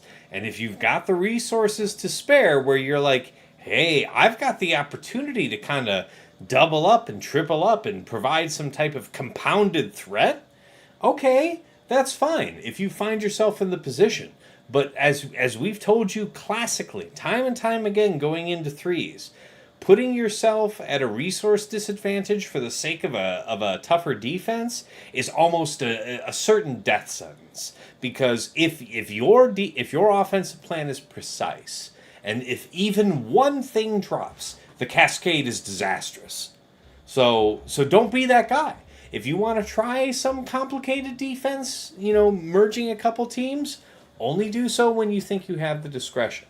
I know Dagger and I spoke on that. I'm going to run to the men's room real quick while hopefully we get a comment from you, TJ. I know we didn't get anything from you, but maybe you had something you wanted to add. Well, quickly run. We talk about, I think we do a good job between the three of us. We have differentiating, and I call it this way. I know there's been different words for it, but differentiating play styles on how we want to do things. When it comes to what we do, Dagger has a very set way of doing things, and it works very well for him. And I have to pick up on pieces because it is very effective. For me, I take the general rule of thumb that week 1 is a fun time to try new things and put it out there and kind of throw it at the wall and see what sticks. And then to what Dagger said, let's try to see what killed it, right? So I know there's been times Dagger's called us some really cool ideas. I think there's been other times too where it's like I'll try it, and then Dagger will try something different, and then Tass will try something different to see what came back, right? What does the rules come back for? Week two, and week 2 were a little more designed. The one thing where I differentiate from the other schemey brothers is I like to tell a story. So if I'm playing one way, strategy really comes into a big piece of what I'm doing. So I try that I'm not going to set what I've done week 1, week 2. I'm going to try to move things around by week 3. There's things I'll hold close to the belt because I don't want to give it away where I'm like, oh, I want to put this now. It's like, and I'll get feedback from Dagger and Tash like, well, why don't you save that? Don't put it now when this is going to be for your big, what I call ta-da moment. But I like the week 1 is the fun time to play, right? You get to play with the Datacrons, get to play with the kits, you get to play with different things, and then see what it's doing. Yeah, play with the things that are expected. Like to the point of this last question, when you're talking about like combining teams and stuff and limiting what your offensive options are, the point in time where that could pay out the most would be week 3. If you've given no indication of the willingness to do that beforehand. Like, that could jam someone up if you provide something particularly potent. Like, if you figure that it's like, if I set these 3 characters this way, they're not going to be able to do at least one of their preferred counters. And if you could do that in at least a couple places, you absolutely can force drops. And thus the cascade we talked about. Go ahead, Dagger. Yeah, so TJ kind of talked about 2 elevator and styles. I'm more about wrinkles, right? I don't change my... You cut off there. You don't change your what? I don't really change my defense a ton, but I'll move stuff around. I'll change the modding on a couple characters, or I'll change the Datacron, right? So a good example of this would be like, and this is kind of answering the question to a degree, but let's say like, if your opponent looks and it's like, oh, he's going to put rail defense every time. And you're like, all right, I'm gonna put right in the back, and it's like, but won't they know what's in the back? It's like, yeah, they'll save their counter for the back. And what happens if they save Star Killer, and then you have like 50% deflection on your Ray? Or what happens if they save Star Killer and you just set Ray Ben Cat? Yep. Right? Like, I that's what I like to do. I like to throw wrinkles at my opponent as opposed to overhauling a team or creating something from scratch that I don't know will work. That's why I said I try to operate within the known to a degree, where I will throw wrinkles here or there to try and trip you up or try to get you to overkill it, and then try and get you to, so you won't have it have that thing in the back, or to get you to try and take a risk because I think it'll stop the counter that you have a tendency. And I think you guys might agree with this. The greatest successes of invention in the top end has been with the focus of denying one specific counter. And that is success enough. Being able to do that means that, changing its placement, or whether or not, if you suggest that you might have it in the back and then you don't have it in the back, there's value either way. Like, you can absolutely cause a variety of problems just by being able to discover one way to block out a meta counter. But unless it's going to be that, I don't know that you want to take that risk in threes. And if you do want to take that risk in threes, you do want to take it later, which means that you certainly don't want to be taking it going into week one. I don't know if either of you had any other thought on that. Yeah, like I said, I play a little wilder. So again, you are a crazy son of a bitch that way. When it comes to things like that, there's things I want to try just to see what it'll try. So my theory crafter will take over my practicality, and I will get told many times, you know what you're doing, and it's like I do know, but sometimes like the what can happen or what can it do, and I'm gonna gamble, and we're gonna see what happens, and it's a lot of fun, and it's fine. But it's a lot of fun sometimes to see, man, this worked really well, but what did it cost you? Well, it cost me everything, but it was cool to see that it did its job. That's right. That's right. I may have been super wrong, but it was right having the fun to say it did. The blood price wasn't worth it, but it was worth something, and I liked it. Yep. Yeah, it's like how many times, and I'll single out TJ, even though we've all done it, but TJ tends to do it more than the two of us. How often does TJ be like, I'm going to try this on defense? And it's like, I didn't have anything for that thing on offense, but at least the thing I said on defense helped. That's right. That's right. And I was like, I was right. Even though I may be wrong, I was still right. He might have lost the match, but damn if that guy didn't have to 3-shot that team. That's right. Fuck you, I win. Even though I lose, I still win. I was right. I'm just saying, we all do it. We all do it. I just like, whereas like I'm much more of a color inside the lines, and I have to be talked out of the box, so to speak, sometimes to set something a little more innovative. Where I just like my bread and butter, and I like to just bludgeon my opponent to death with my tools. All right, guys. We covered our viewer questions. We hit our full agenda. Thank you guys so much for sticking around for the long haul. I don't know if you before we go ahead and do the wrap up, did either of you have any final comment you wanted to throw to the people? Farm wide. Go wide. Indeed. Get a bunch of level 3s going into this set. Task earlier, I poked the bear a little bit. Him being like a fat, man. No, I'm just kidding. It is winter. We're all hibernating to a degree. That's right. But I poked the bear, and he was like, Tess like, I learned my lesson this time. This is one where I'm gonna try. True. Damn it. Yeah, this is the one where it's true. You need to have a lot for this set. This set's gonna do a lot of things. All right. Yeah, just focus on level 3s. Have fun with that. I appreciate you piggybacking in on Dagger there. TJ, did you have any other thought of your own that you wanted to conclude for the people there at the end? I think I always say it, and I'm going to keep going back to it. Love your fellow content creator. The guys who are going to make all the mistakes for you, we're going, and it's, I always go back to this because you're going to see a lot that's going to come out this week, right? This first week is going to be the wildest of all weeks because everybody's going to be trying everything. How does this Datacron work with this Datacron that's tied in now that UFU is gone or defense is gone? And what's the reaction from that? I know when I get to play a content creator, I will actually put more things out to see what it's going to do because I get to watch my team actually react. So this is the time to really watch it this week. It can help you really get a better understanding moving into the following. Very fair. I mean, for my part, guys, you're going to want to make sure that you've got good coverage It's about having more datacrons than the right datacrons for week 1. We've all been pretty consistent about that here. It's important to have your right targets in mind for 3 and 6. And if you really want more detail on that, again, look at my YouTube channel. Look up the Datacron Set 13 video that I posted to give really tuned guidance on the 3, 6, 9s you should be going for. But outside of that, quantity is more important than quality for week 1. That is the greatest advisory I could give you, because nothing hurts worse than to be caught without at the end of your fight.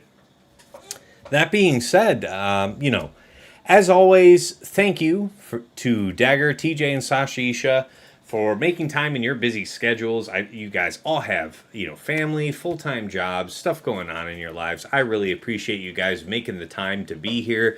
I love the show we're making. I think we're making something the people love. We've gotten great feedback about it. So thank you guys so much. I couldn't do it without you. Let's go ahead and transition to the outro.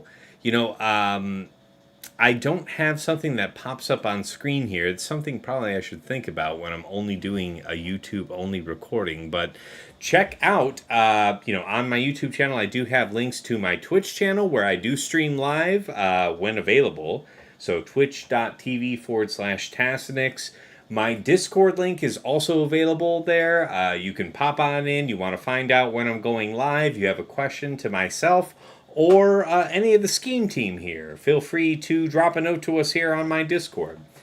Aside from that, if you enjoy what we're doing here at Tassenix Gaming and you want to support us, check out the Patreon. Wait, that's the wrong screen. Check out patreon.com/Tassenix. For any upwardly mobile GAC player, there's something there to interest you. I particularly recommend any of the tiers $10 and up, because not only do you get to join my community, support what I'm doing, get all the benefits therein, but you also get a bundled membership to the OmegaBot Patreon, which allows you to pull reports in greater detail than just 2 weeks. You can use specialized tags to filter your report, get really detailed, specialized information on your opponent. And the further you go up in GAC, the more you want to learn about the opponent themselves, because the higher up you go, the more in common you all have roster-wise. So learning more and more about the man and having the tools to learn more and more about the man makes a difference. Let's thank the patrons themselves who make all this possible. Man, I am ass at doing these transitions tonight, but I appreciate your patience as the 4th glass of wine takes root. And VIP Access Plus, gotta thank Trevor Boy Gaming and Striker. They are taking advantage of the aforementioned OmegaBot offer. Appreciate you guys so much. At VIP Access level, the Unwritten Quig, who is the most recent patron. I still don't have that slide updated because there's been a whole lot going on in the personal life of Tassenix this week. I have mentioned it to my wife, but I haven't quite harangued her yet to update this slide for me, and that's on me. But nonetheless, I appreciate you, Quig. And additionally, here at VIP Access, let's thank White Wolf, Sam Vimes, Jobin4527, Sweens14, Stark Strategy Gamer, Sir Boss, Lego Calrissian 2187, Deadpool Kyle 28, Johnny B. Ottawa, Darth QPPMG, Ray's Malbus, and JJ's Productions Twitch. Special thanks goes out to Yoda Force, one of my original streamers. He bought me the mic that I'm talking to you on right now. He's long since quit the game, but we remember him fondly. Wish him well. To Mrs. T, my darling wife, I'm 2+ hours into this VOD, and I told you it was going to be 90 minutes, so thank you for not unceremoniously butchering me and leaving what's left of me in the front yard to warn potential future suitors about the consequences of underestimating the time they need to do some random bullshit to support a phone video game. Love you dearly. To Dagger, TJ, Sasha Isha, my co-hosts on this fantastic show, thank you guys so much for, again, all the time that you put in and reserve for us to make something of quality, something that matters to the people. Really appreciate it. And of course, an additional note for Dagger, he is an admin on my Discord, helps a lot out with questions from members of my community. So thanks a lot for that added support. And of course, last but never least, Nomad's Reaper. He'll pop into my streams from time to time, drop thousands of biddies, dozens of subs, and his support has been incredibly generous over the years, so really appreciate you, man. All right. For everybody here that is already part of my Patreon community, this video will be available tomorrow morning, so look forward to hearing your feedback on it. For all of our other followers here, our general subscribers here on YouTube, this video will come out. Today is Wednesday. We'll put it out Saturday morning. And I really look forward to hearing everybody's feedback going into, this 3v3 season. It's an exciting time anytime a new Datacron set is coming available. Anyways, I know my couple co-hosts are hanging out here again, once more. Thanks so much to you guys for making the time. And for all you viewers out there, it's been real. It's been awesome. It's been real awesome. Take care.